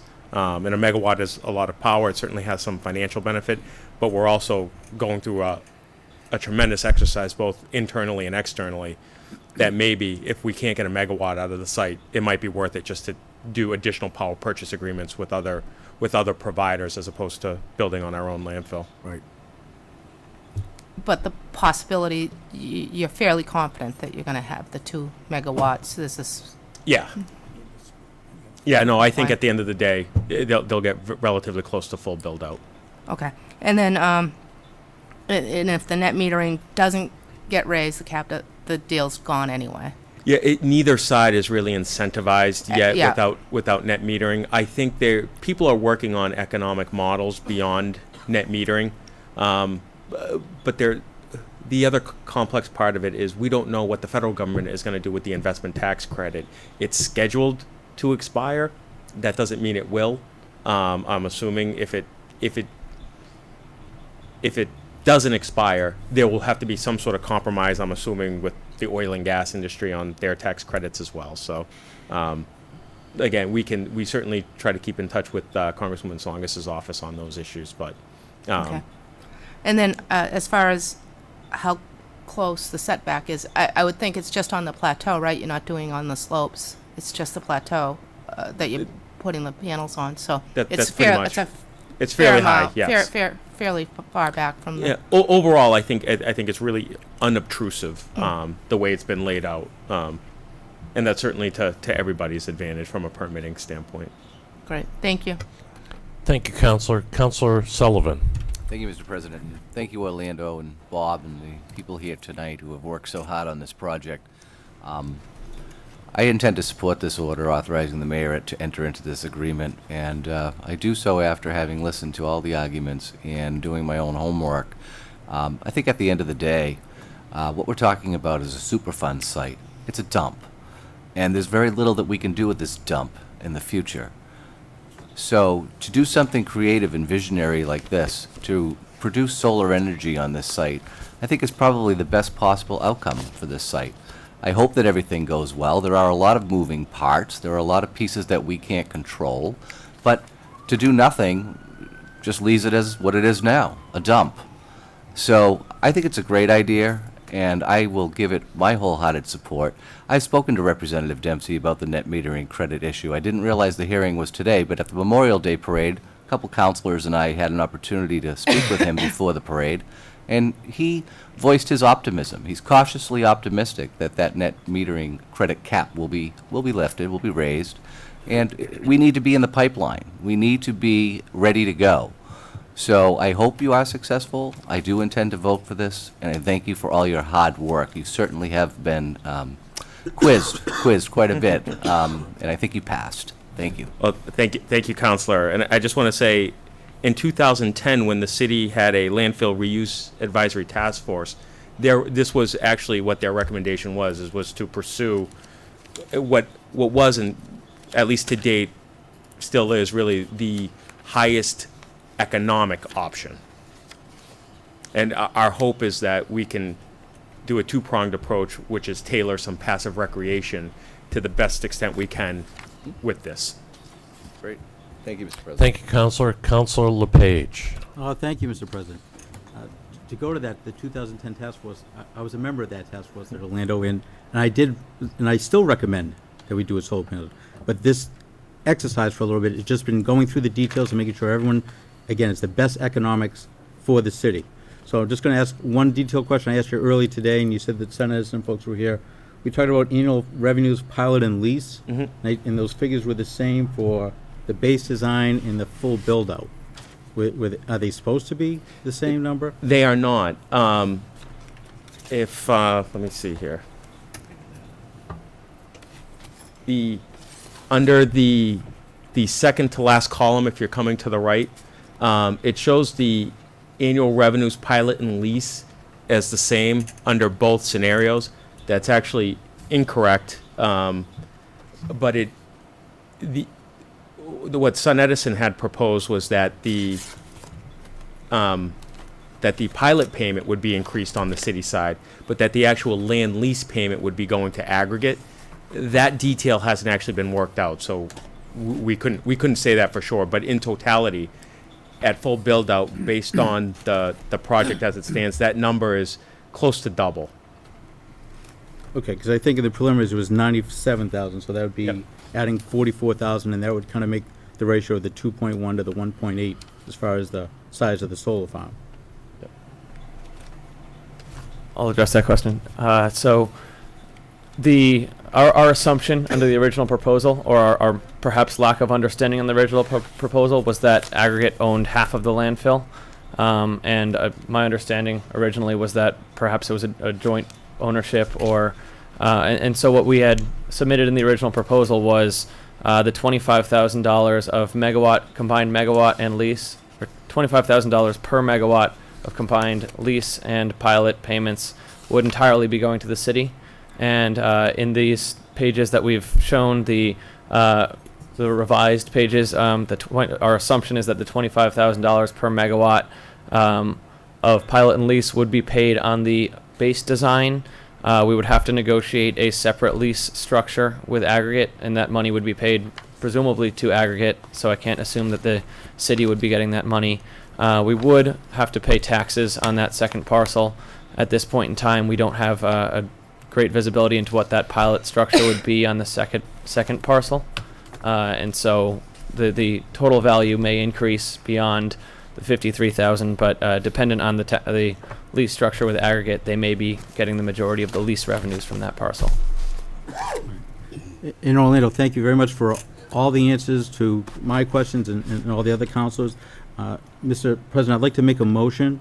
I'd like to make a motion for this, to pass this proposal as it is, but I'd also like to make a motion that we send a letter to the mayor asking him to write a letter to the state delegation requesting support of raising the net metering cap, because that's basically what is going to make all these economics and this money savings happen. So that doesn't happen, as Orlando said earlier, there's really no money savings, there's no plan without the net metering cap being raised. Let's start with the first motion, and then we'll do the second.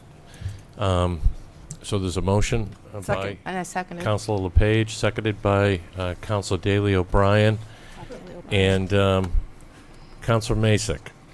Thank you, Mr. President. I'd just like to, I just had a chance to read what Orlando gave me regarding the removal of system at expiration. My only concern is that, you know, I understand why the legalities of Sun Edison being Sun Edison Origination 1 LLC, a Massachusetts Corp LLC, I'm sure. But when they're done generating power, and if they've been just using this as a flow-through for the parent company, there could be a very viable excuse as to why Sun Edison, you know, the company we're doing business with, the Mass LLC, is really insolvent and has no revenue and doesn't generate revenue any longer. Therefore, we can't do the closure.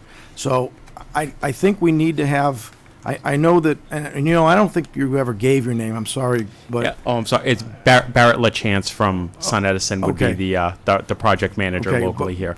So when Barrett mentioned that there would be at some point down the road a closure agreement in bonding, and that's really what I'd like to see, is it's some type of bonding for the benefit of the city for removal and returning the site to its original conditions. I'm okay with that, but I don't see it in this agreement. And what's the guarantee that there will be one down the road? That's my question. If not, I'd like to see language added into the agreement, and just recommend, you know, that, you know, as part of our, if we do pass this tonight, that language will be added, that there will be some type of closure bonding, and maybe actually what I'd like to see is that the parent company would at least be responsible if the entity, the Mass entity, is insolvent and can't handle the closure expenses, that the parent company would indemnify and step up and be responsible for closure expenses. We can certainly look into that, Councilor Masek. I would need to confer with the building department, because they have a formula that they like to use in terms of, they'll probably use a cost per watt installed formula on this. And I'm okay with you doing that, and I trust that you'll do it to the best interest of the city. But I just think it needs to be a little bit better spelt out than what I see here, because I see a back door out at the end. And on the language side in the document, we would have to confer with our solar attorney is Meister Group out of Boston, and they work with Bill That's Cox. fine, and I'm sure that something can, if the parties are both willing, but if Sun Edison, the parent company, wants to just say, we're not gonna do that, then I think we have a potential problem, because I think we need protection in order to have the site, brought back to its original condition, as it says they will do, but it's the mass entity that will do it. And if the mass entity is insolvent and no longer going to be in business, and they have no assets, there's nothing to chase. So it's important that I think some type of indemnification be given by the parent company on closure. Understood. Thanks. That's it. Mr. President, if I Thank could you, just Counselor. say one more thing. One of the folks here that we didn't get to introduce is we have a new chair to our Energy Task Force, Mr. Fred Paris. He's here. You appoint him. I thought you might want to just see what he looks like. I'm honored to be served for the mayor. I've done ESCOs, which is something else other than we're talking about. Can't hear him. For the former mayor there. He's the Do you want to speak? No, okay. My name is Fred Paris, 6 Commonwealth Avenue, Haverhill. I'm honored by the mayor to serve on the committee. I'm catching up on many of the issues. I can bring some of my experience from the Worcester Housing Authority as mod director for capital improvements. I've done many ESCOs, so I can bring a lot of value add to this committee. Thank you very much. Thank you. Councilor Ryan. Yeah, thank you, Mr. President. I did have my light on. He just missed it. But a lot of issues have been raised tonight, and a lot of answers have been given to the issues. And I raised some issues that weren't really discussed. And Councilor Masick brought up some very good points that I wanted to bring on the liability of this project. We raised that at the last meeting. The idea of the LLC, obviously, that is a limited liability corporation, and people use that opportunity to protect themselves when they have something that could bankrupt their whole company. So they separate things and make an LLC to protect themselves. And as Councilor Masick pointed out, what if down the road this becomes a failure? We can't see that far, whether or not solar panels will be useful 5 years from now, let alone 20, and whether in companies, in many cases, independents like this, if they're a burden to the parent company, they're going to jettison it and let it go bankrupt. And I know that they mentioned there were bonds to protect, but it still could be a burden, financial and a legal burden for the city. One of the things that, and I just wanted to comment on what my colleague had said, but one of the things that we're talking about net metering, and to get into the net metering queue, I'm not sure the general public understands what that means. And I was wondering if you or Mr. LaChance could explain to the community what those words mean and how that impacts on this whole proposal. Just for not for the audience, but for the general public that's watching. So a net metering credit is, it's a good question, Councilor, because people associate a net metering credit with the production of the system, and it's essentially it's a predetermined assigned value to the output, and it's based on a particular retail rate that the utility has. Today it's at 19 cents. So for every kilowatt that's produced, it is a net metering credit, which the city is buying for 8 cents, but it will receive a 19-cent credit on the bill, or whatever that net metering credit value is at the time, and that number does fluctuate. But it's not as simple as it just being a kilowatt of electricity. It's actually this is more of a monetary transaction than actually an electricity transaction. And it's an important distinction to make, because for every kilowatt or net metering credit we buy, we're actually receiving a particular credit on the bill. So this is what we would call something that's virtually net metered. There is a meter on site, and there's a group out of Holyoke, ISO New England, that essentially attaches these credits to particular bills depending on what accounts you have assigned to that particular meter. So it's not as if the solar is being generated to the city facilities. It's just out in the grid doing what electrons do, and the meter is read, and then those credits are essentially assigned to whatever accounts we assign to that meter. The facility that we have on Hilldale Avenue, that's owned by an electric company, isn't that? Yeah, I believe it's owned by National Grid. National Grid owns it, so, I mean, in that case, you know, we know who National Grid is, and if things go wrong, we know how to find them, seeing they own most of the telephone poles and wires, and they heat and electrify all our homes. And this is a standalone Mass LLC, so we don't have the same leverage that we would with the Hilldale project if something ran amok. So I mean, I'm very concerned about that. And one of the questions, Orlando, I looked on the there was a description of the project. How many actual solar panels well, we don't know how many because we don't know how many credits you'll get or what have you, but how many panels will be up there? So the question is based on the max. What is the optimum possible number? Barrett, do you have a number on how many modules? 2.1 megawatt installation would be north of 6,000 modules, about 6,500 to 7,000. Can I call them panels?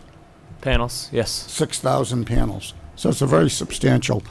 And any idea how many are on Hilldale Avenue? I do not know. Say maybe 500? It's probably more than that. Can't be many more. It's not very. It's 4 or 5 lines. I don't think the system is a full megawatt though. It depends too. Sometimes they use a more efficient panel to boost production to truncate the size of the system. I can find that out for you, though, Councilor. Well, you know, I'll close, Mr. President, by saying that you know, I raised the whole the aesthetics of these solar panels. I think, and we all want to do the right thing by the environment. We want to find ways to offset the use of fossil fuels, and we're all aware of global warming as a real problem.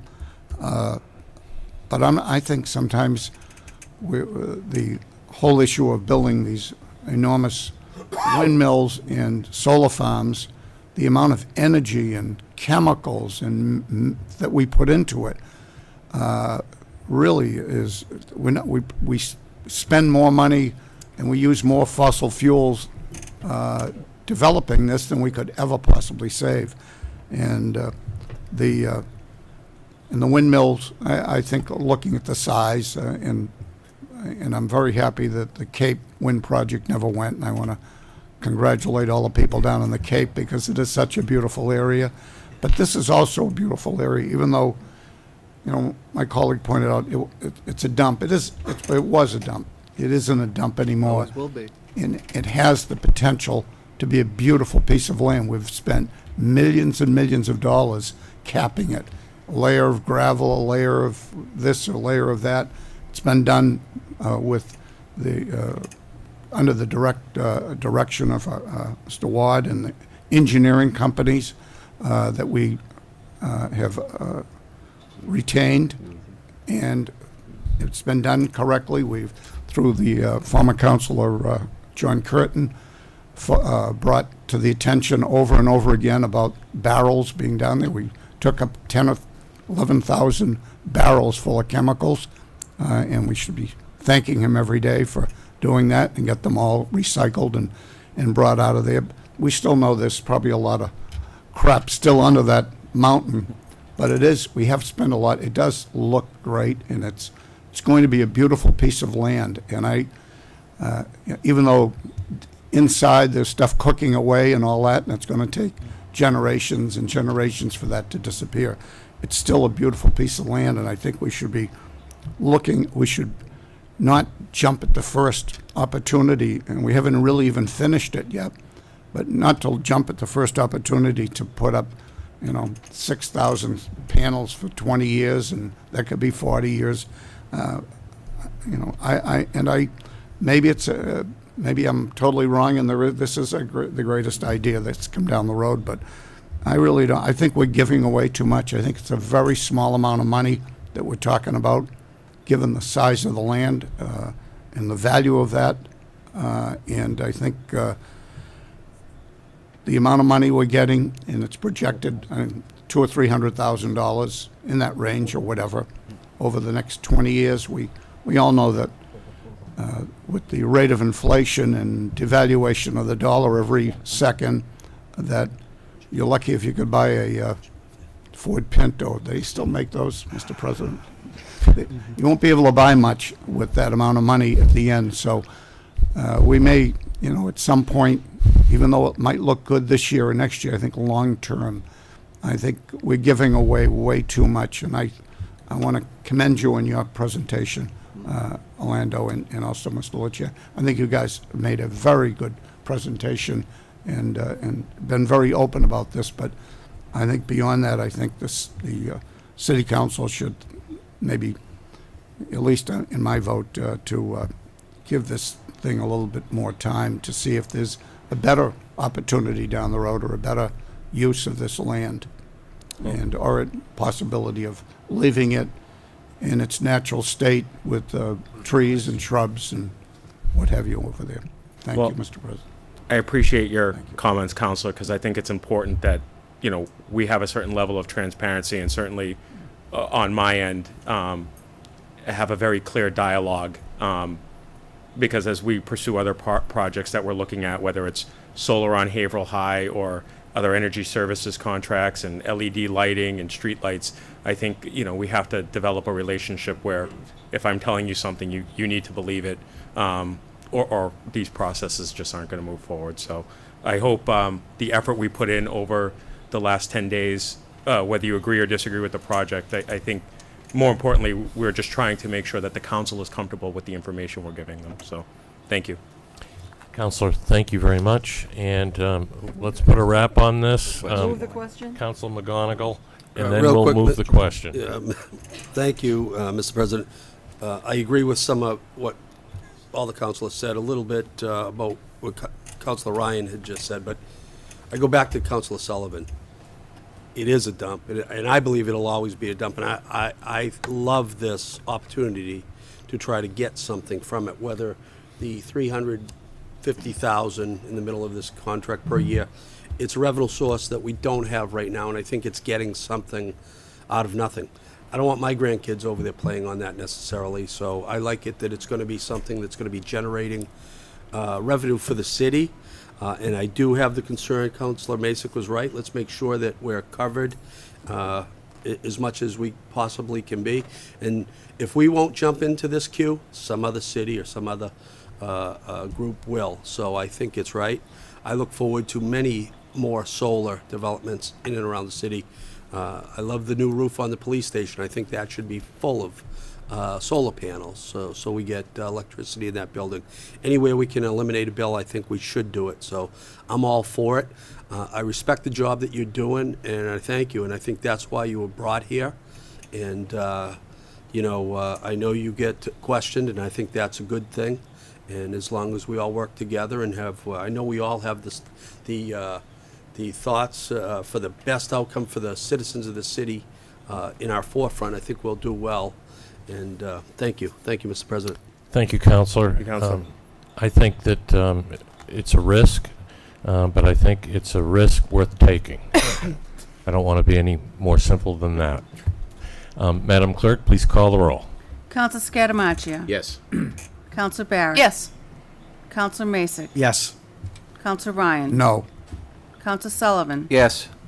Councilor Daley O'Brien. Yes. Councilor McGonigal. Yes. Councilor LePage. Yes. President Richardson? Yes. 8 yeas, 1 nay. Mr. President? Thank you. We have one more motion. Oh, okay. Quick motion. Council LePage. Thank you, Mr. President.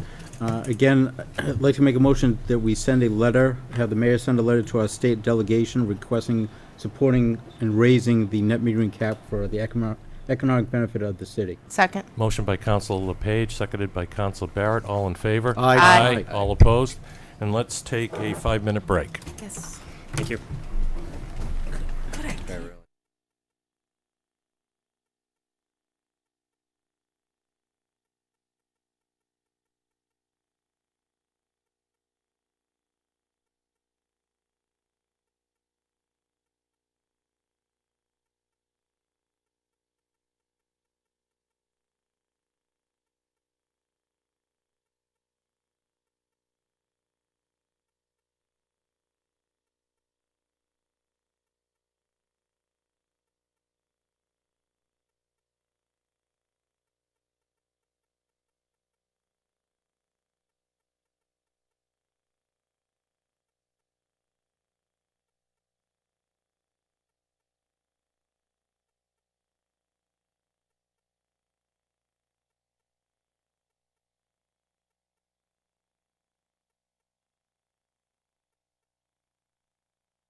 Madam Clerk, next item of business.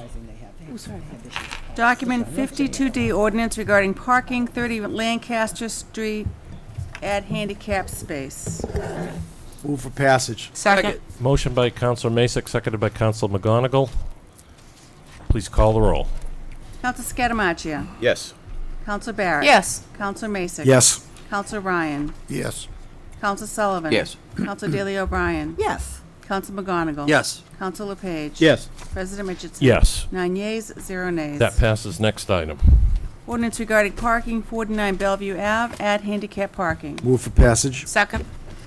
Motion by Counselor Masek, seconded by Counselor Barrett.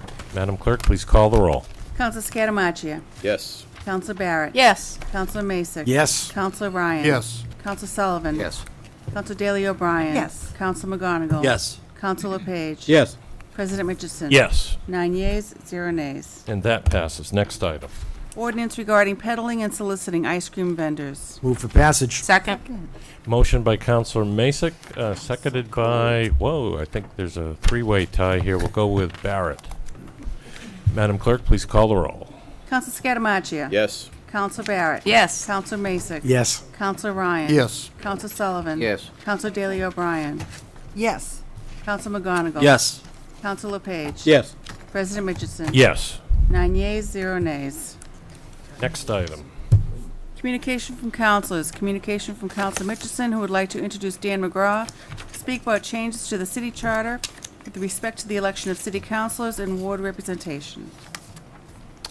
Thank you very much. Dan McGraw, Yes. and your address? My name is Dan McGraw, and I live at 11 Villa Street. It's in Ward 2, in a building, rehab mill building called the Villa. And why don't we let you just jump in? Okay, thank you. All right.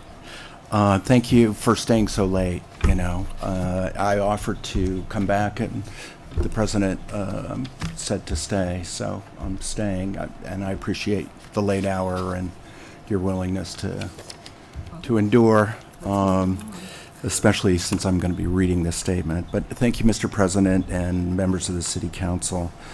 And again, I want to apologize. I'm sure this is an unpopular topic that I'm bringing up. This topic would mean that some people might lose. Go faster. Yes. Yes. Okay. All right. I'll just read then. Just read away. I'll just read then. Okie dokes. Okay.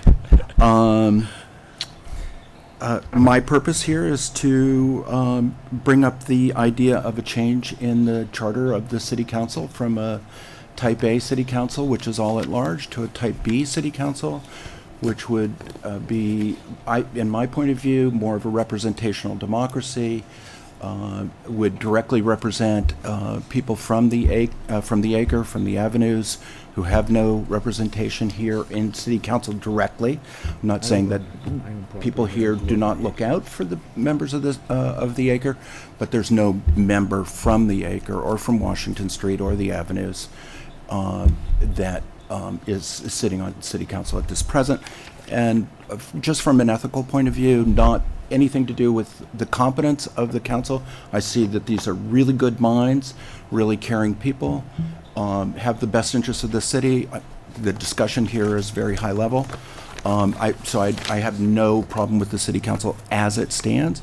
It's just, for me, a strict ethical problem in terms of representational democracy.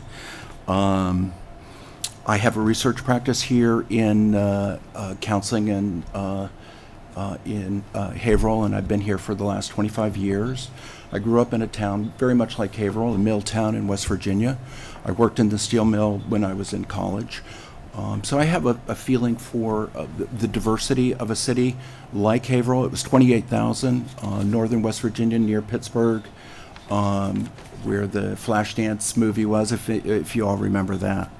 I'm going to just go over some demographics that you all already know. Haverhill's 32 square miles, has a population of 62,000 people. 47,000 of them, I believe, are registered voters. The largest percentage of people who vote are from wards 4 through 7. The smallest number of people, or the least number of people that vote, are from wards 1 through 3, which is the low-income area and has the highest percentage of minorities. Of the 62,000 residents that are here in Haverhill, 52,000 of them are from Anglo-American background, European American, however you want to describe that, and 10,000 or 20% of our population is minority. That includes Latino, African, Asian, and Native North American backgrounds, Asian Pacific, etc. We've had a large change in our demographic here in Haverhill since the 60s, with a large migration of people from the Caribbean, the islands in particular. And these people, that group of the Latino population is about 14.5% of our city. It's a good size. Again, most of these people live in wards 1 through 3, do not have a city councilor, per se, representing them by ward. And sadly and ironically, they don't vote, or vote in very low numbers. All of this information you know. I'd estimate that about 35% of the inner city population, maybe a little bit more, are minorities. This is the area covered by wards this is the area of lowest income, fewest homeowners, highest crime, and the target of all the HUD money, which, as you know, we've lost about 25% of in real terms since 1974, when Gerald Ford started this HUD CBDG department. We've lost 25% in real dollars, not accounting for inflation. It's a pretty serious loss of income, I'd say, for the city, and pretty serious loss of income for that target population. A little bit about the history here in the city council. Councilor Ryan just gave me a brilliant history on of the city, and you know, I would like for you to come to Perspectives sometime at the HCTV and give this history. Definitely worth having. What I have is just, we've not had a change in city charter since '67, when we went from a weak form of a mayor to a strong form of mayor. Let's see. All right, just where I'm coming from, I come just from a real simple kind of ethical background. My civics courses and my, you know, as a grade school kid and junior high, and I just have that idealism. I was active in the 60s during the civil rights movement. That really changed my soul. It's been something that's carried me through the years. So I'm very, very invested in the idea of fairness and a democratic form of government. And so I was taught that all forms of government in our country were democratic republics. I was surprised when I had moved away to Methuen. I came back and had to re-register to vote. And the city clerk's office, somebody working in the city clerk's office, when I asked her, who's my ward person? I want to go to my ward person, because I got a teenage kid and he wants a skate ramp. He wants a skate park. So I'll say, well, okay, well, you know, I mean, small stuff, like, you know, some of the things that, I mean, not some of the things talked about tonight, but, you know, things that kids care about. And I was told that there was no ward representation, and I was surprised because, again, naively, I thought all forms of government in the United States were democratic republics, and I didn't know that city government was not that form of a government. So I went to I'm working on another issue at the state level, and somebody handed me a hard copy of the Massachusetts Constitution, and I started to read the parts pertaining to the city charters, and I found out that there's a lot of forms of city government, and this is the one that we have now, type A is just one, and there's, I don't know, 7 or 8 or 9 other ones. So I'm just recommending one that is most consistent with my own civics background.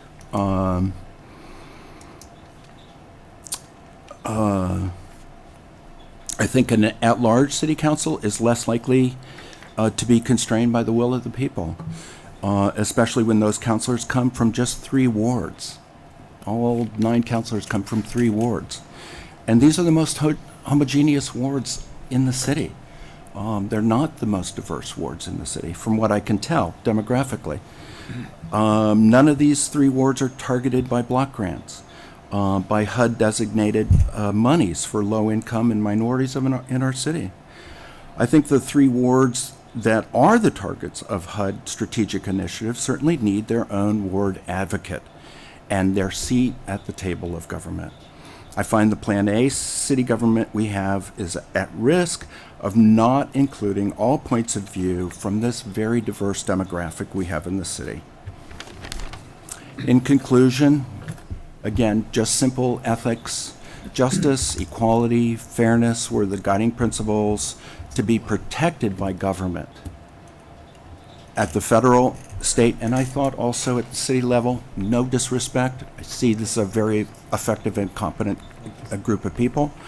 And to include the full plurality of the general population, my opinion is that a mixed model of at-large and ward-based city councilors more closely approximates that form of government we call a representational democracy, ensuring a voice for each person in the community and a representative of that voice in the chambers of City Hall.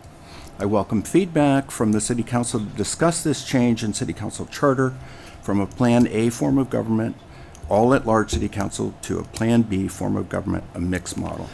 Thank you very much. Okay. Council McGonigal. Thank you, Mr. President, and thank you, Mr. McGraw, for coming in and sharing your opinion. And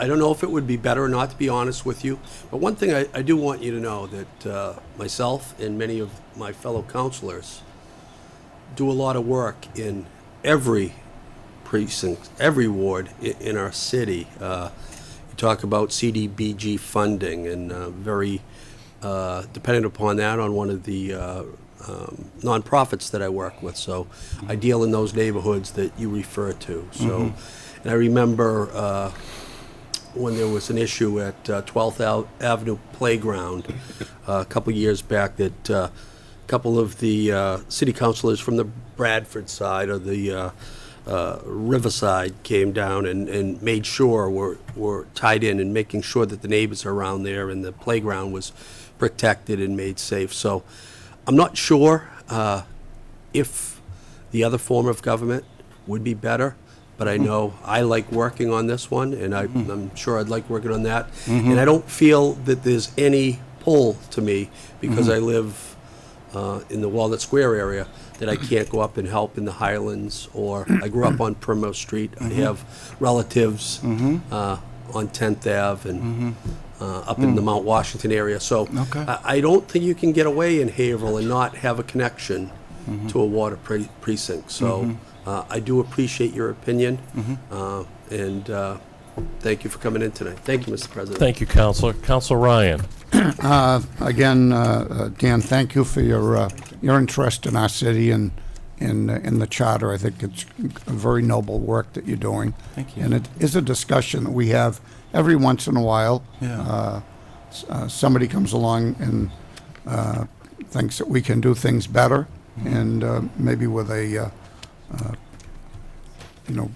certain number of the city council being at large, and a certain number being at ward councilors. And I believe that, I'm not sure if it's a state law, but it's, you always notice that all the charters will require that there be the majority of a council, when you do have this scenario, be the majority be ward councilors. So if we have the same situation that we have now, we may have 6 or 7 ward councils and 2 at large, or something along those lines.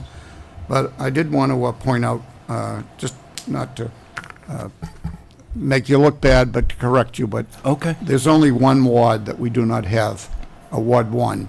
There is nobody representing that ward. Ward 2, Councillor Colin LePage is from Ward 2. Even though he lives in Bradford, he does represent Ward 2. Oh. I think Okay. one of the precincts is in Haverhill on River Street. And Councillor Delia O'Brien and myself both live in Ward 3. Okay. And Okay. so, other than that. All right. And, I but gotta I do think my a homework. better way, no, I'm going to say a better way you could have phrased that is that 1/3 of the council lives in Bradford. Okay. And 2/3 of the council live east of Main Street. All right. Main Street, all the way up, in that area. Yeah. So that, therefore, you're looking at about half the city, a little less than half the city. Doesn't have any city councilors. There are 2 school committee members, Tui and Bevilacqua, that live on Ward 5 in the western portion of the city. Okay. But other than that, most of the elected people and the mayors, except for one of our former mayors, Lou Britton, who still lives in Ward 5. All of the mayors, either Bradford or up in the same area that we all live in, west of Haverhill. Okay. But I think, it's something that we should discuss every once in a while. I do everything, and as Councilor McGonigal said, we all work real hard. We all try and, people that call us, it doesn't make any difference where they are. Yeah. So I think we all work as hard as we possibly can. Everybody here does 100% in their work, and probably even more than that, and they go beyond that. So, we're not probably the group to advocate to change something that we're all kind of happy at. And we're all here. We don't want to end up beating our brains out in a ward council. But I think it's a worthy discussion. And I will point out that I know you mentioned council, we're Plan A, but there's all kinds of modifications. Once you have a charter commission, you can pick and choose, and you can form your own. Here's how we want ours to be. For instance, the City of Boston is also Plan A. They've expanded the number of councils so that they have many more than they started out with, and they also eliminated the school committee as an elected body and made it appointed by the mayor, which served the City of Boston well. So I mean that and every other city's done that. In Everett, we had one of the forms of government that Haverhill had after the Civil War, and that is they had a common council. They have 7 wards in Everett. They had a common council, 3 common councilors from each ward, so there were 21 members of the common council. Nice. And 7 members of the Board of Aldermen. Wow. And of course, if you wanted to get a stop sign passed, start in the Board of Aldermen, they'd beat around for a couple of weeks, maybe longer, and then it goes to the Board of Aldermen. And then if somebody wanted to have 2 stop signs, they'd have to have a consensus between the 2 branches. And it was actually designed, it was a very popular form of government all over the country. Yeah. And we were no different than others. But, in some cities have had partisan wards in cities, Brockton being one of the last. I'm not sure anyone has partisan city and town elections anymore. But things change and evolve. And I think it's a good discussion to have, and I think what you're doing is a good service to the community. And Thank you. And I'm not sure what the process is, but I think it would be to, at some point, to collect signatures to see if you can generate some support in the community and collect signatures. Okay. You'd want to get the whole idea of a charter commission and get somebody to advise you. But to get a question on the ballot, it's not. But it is I think it's a worthwhile, Thank you. exercise. Thank you. And I think we always have to be talking about the way we do things. And naturally, we'd be the most affected, so we're not that crazy about talking about it. At least I can speak honestly for myself. I apologize for that. But it is a, No, you're all very good people. And no, everybody confident, does, but it's a good thing to talk about. And we, who knows, it might be even better. And you did point out a very large part of our community, much greater than you pointed out. About just a little less than half of the city has no city councilor. And that includes, I'm collecting all the precincts from Main Street west. Okay. And it might even be greater than that, but about close to 45 or 50%. So it's something to think of. Why, what can we do to get better representation? And the people that tend to live in these areas really many don't have the education to convince people citywide to vote for them, or the background, or the financial ability to get their name across. They don't have, they're making maybe $10 an hour, maybe $8 an hour, who knows, they don't have the financial resources to be able to mount a campaign, and they don't. So there's a lot of reasons to try and make things work better for people, even though, they don't realize that they would be better off, and but you could see a scenario where the whole area, that if it was on the ballot, the area where we all have councilors probably would say, yeah, we like ward councils, and the area that has no representation, now we like it the way it is. So it never turns out the way you want it. With that, thank you for your good work. Thank you. Thank you, Councilor. Councilor Masek. Thank you, Mr. President. Mr. McGraw, I appreciate you coming before the council and stating your case. And you've asked for discussion, and I would like to comment on the topic you've brought up. Thank you. First off, as just a little bit of a clarification, you say that there's nobody from the acre. I actually am the trustee for property that I grew up in, which belongs to my mother. I don't live there, but I do maintain that property, and I grew up right in the middle of the acre on 9th Avenue, and have a very strong affection and know a lot of people down there. I think that the same, and I'm not going to speak for Councilor Scatamacha, but the same can be said for Councilor Scatamacha. He grew up on the Mount Washington area, and has, I'm sure, a lot of friends and memories and knowledge of that area. So I do want to say that I think that there's always room for discussion, but I would hope that, ultimately, that what we have would sustain any type of challenge, because what we have, I believe, is we have it right in Haverhill with 9 councilors at large. We're one for all, and we're all for one. And I think that's true, because we get emails that are sent to all 9 of us, and we all take we don't look, we don't even know where these emails, it's a person. We don't even always know what ward or precinct they live in. And that doesn't matter. I know it doesn't matter to me, and I'm speaking for myself, is that whether you lived next door to me, on the same street, in the same area, or whether you lived in as far away as you could get from where I live, I give the same amount of attention and care to those individuals. And I believe that I'm also speaking for the way I at least understand my colleagues to participate as an elected city official. I think that my biggest fear would be that if we did go to ward councilors, is we start something that we don't have, and that's backroom politics. I'll relate it to something that you sat through earlier tonight, and that was the Riverside request in Riverside. So if Riverside had a representative, that representative would be lobbying the rest of the council. Hey, I'd really like to, if that he or she was in favor of that request for the special permit for the 2-car sale, that person would have to work a deal. And the kind of deals that I think would come down is that people would go, hey, help me get this through, and I'll owe you one. We don't have I owe you politics in Haverhill. We're really about as legit and honest as it can be, with all for one and one for all. And I don't want to see that go away, because I think it's the best form of government for this city. When you bring up that there are people that, like, what, your son wanted a skate park, you didn't call me, but you could have. You could have called any of the other 8. You had 9 councilors, not one ward councilor that you wanted to rely upon who didn't exist. You had 9 city councilors that were all at your beck and call. And that's the way I think it's better. I think it's stronger.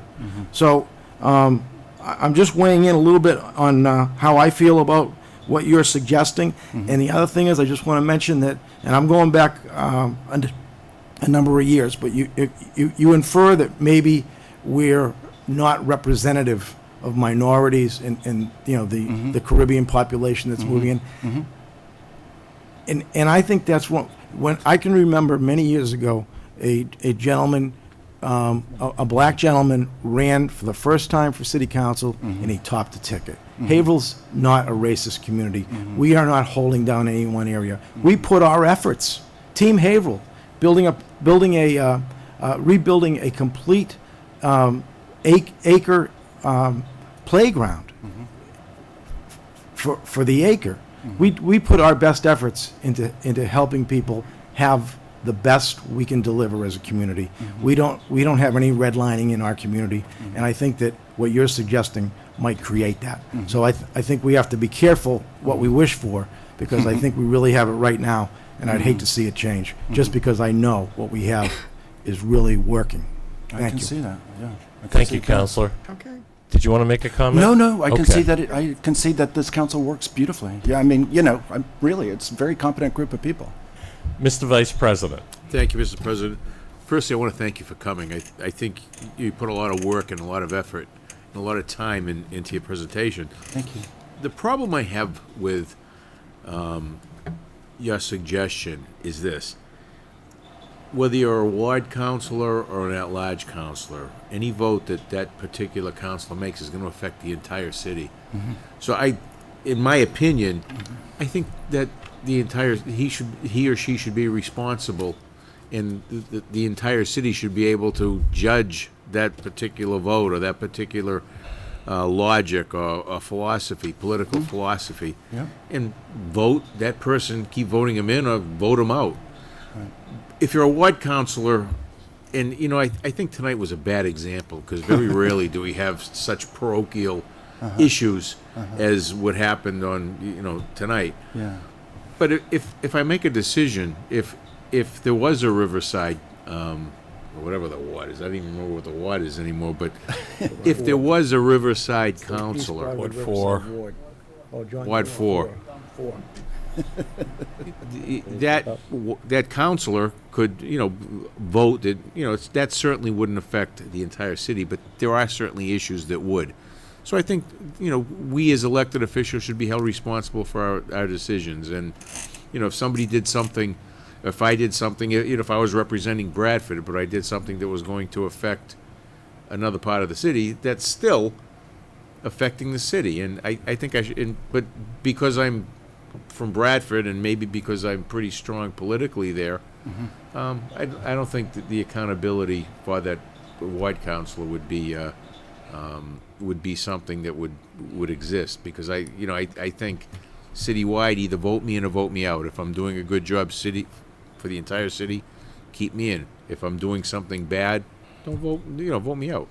But I do understand your feelings, but I just don't know if that's the right answer to do that. I think maybe a voter registration or something in the areas that you had mentioned where people don't vote. I think that might be a better way to address it. And you live in an area there. Why don't you run? Thank you. No, but like I said, it's something that should be thought about every now and then. And Yeah. if there's support for it, it'll come about. If there isn't, it won't.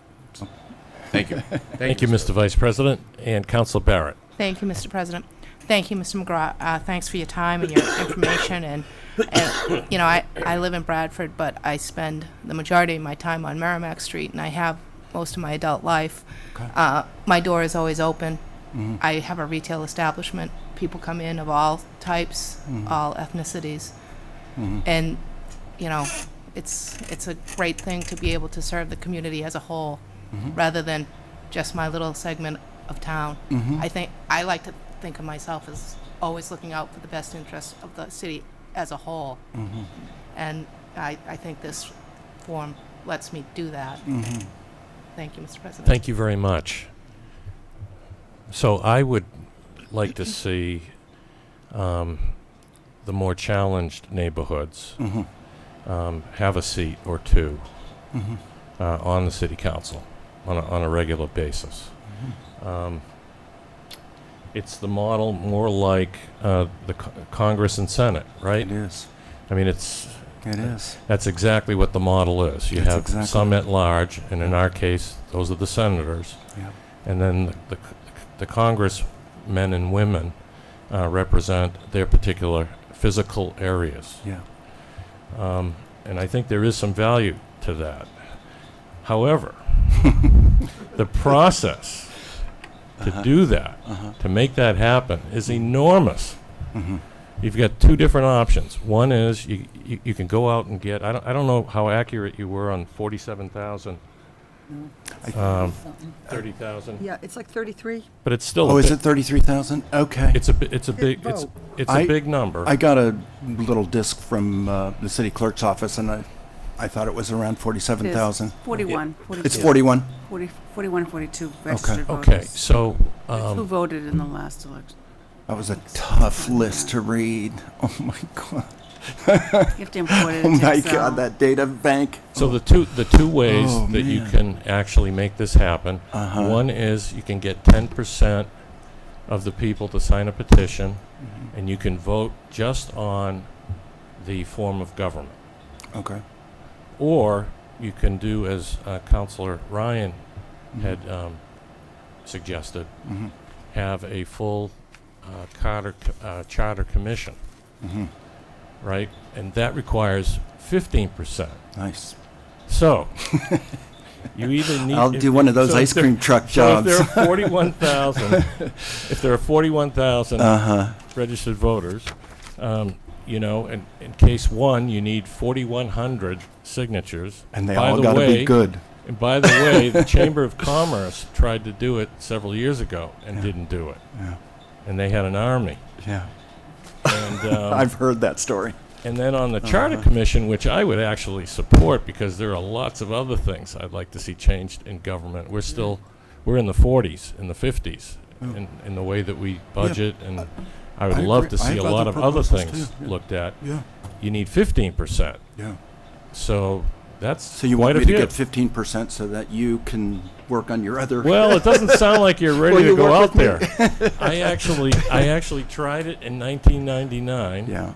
And started late, and we got a lot of signatures, but not enough. And then we had a non-binding question, and that failed. Okay.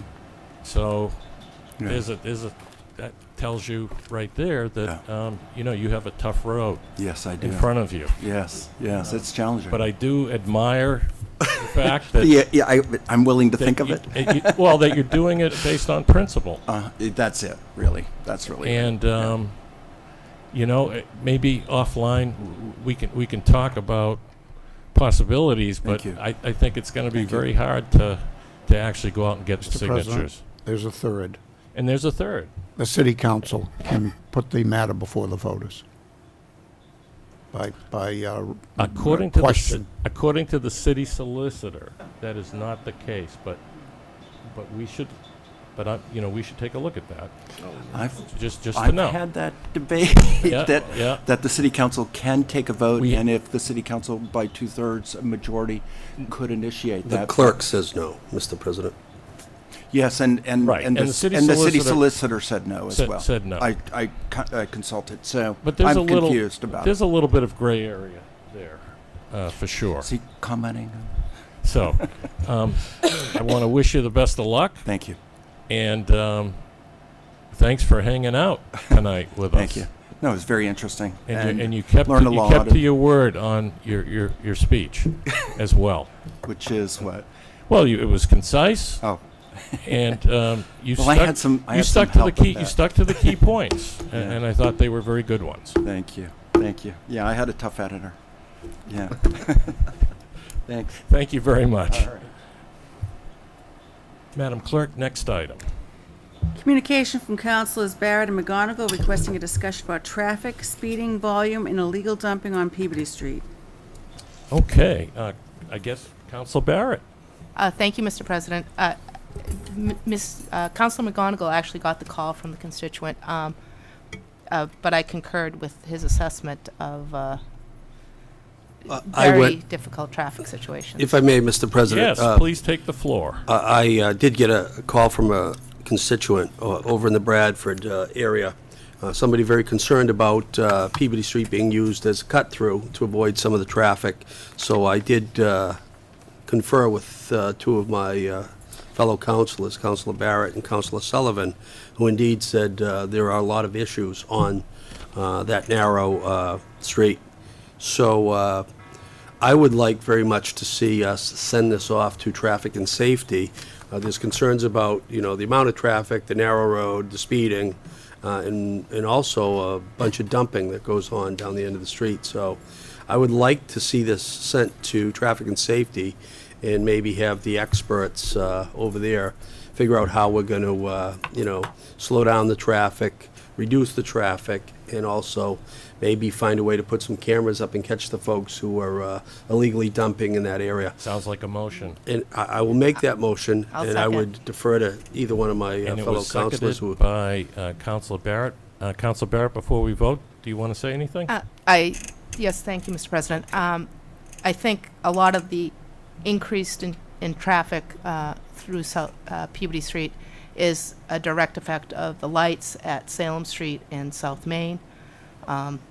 There has to be some fine tuning with those lights. The right hand lane should be right hand only, in my opinion, but we'll let the experts look at it just to keep people moving, because that's why the volume has increased so much on Peabody Street. They're going all the way down to Inland Street and missing all the lights. Thank you very much. Thank you. And we do have a motion and a second. All in favor? Aye. All opposed? That passes. Are there any committee reports? Oh, Councilor Only one Sullivan. more, yeah.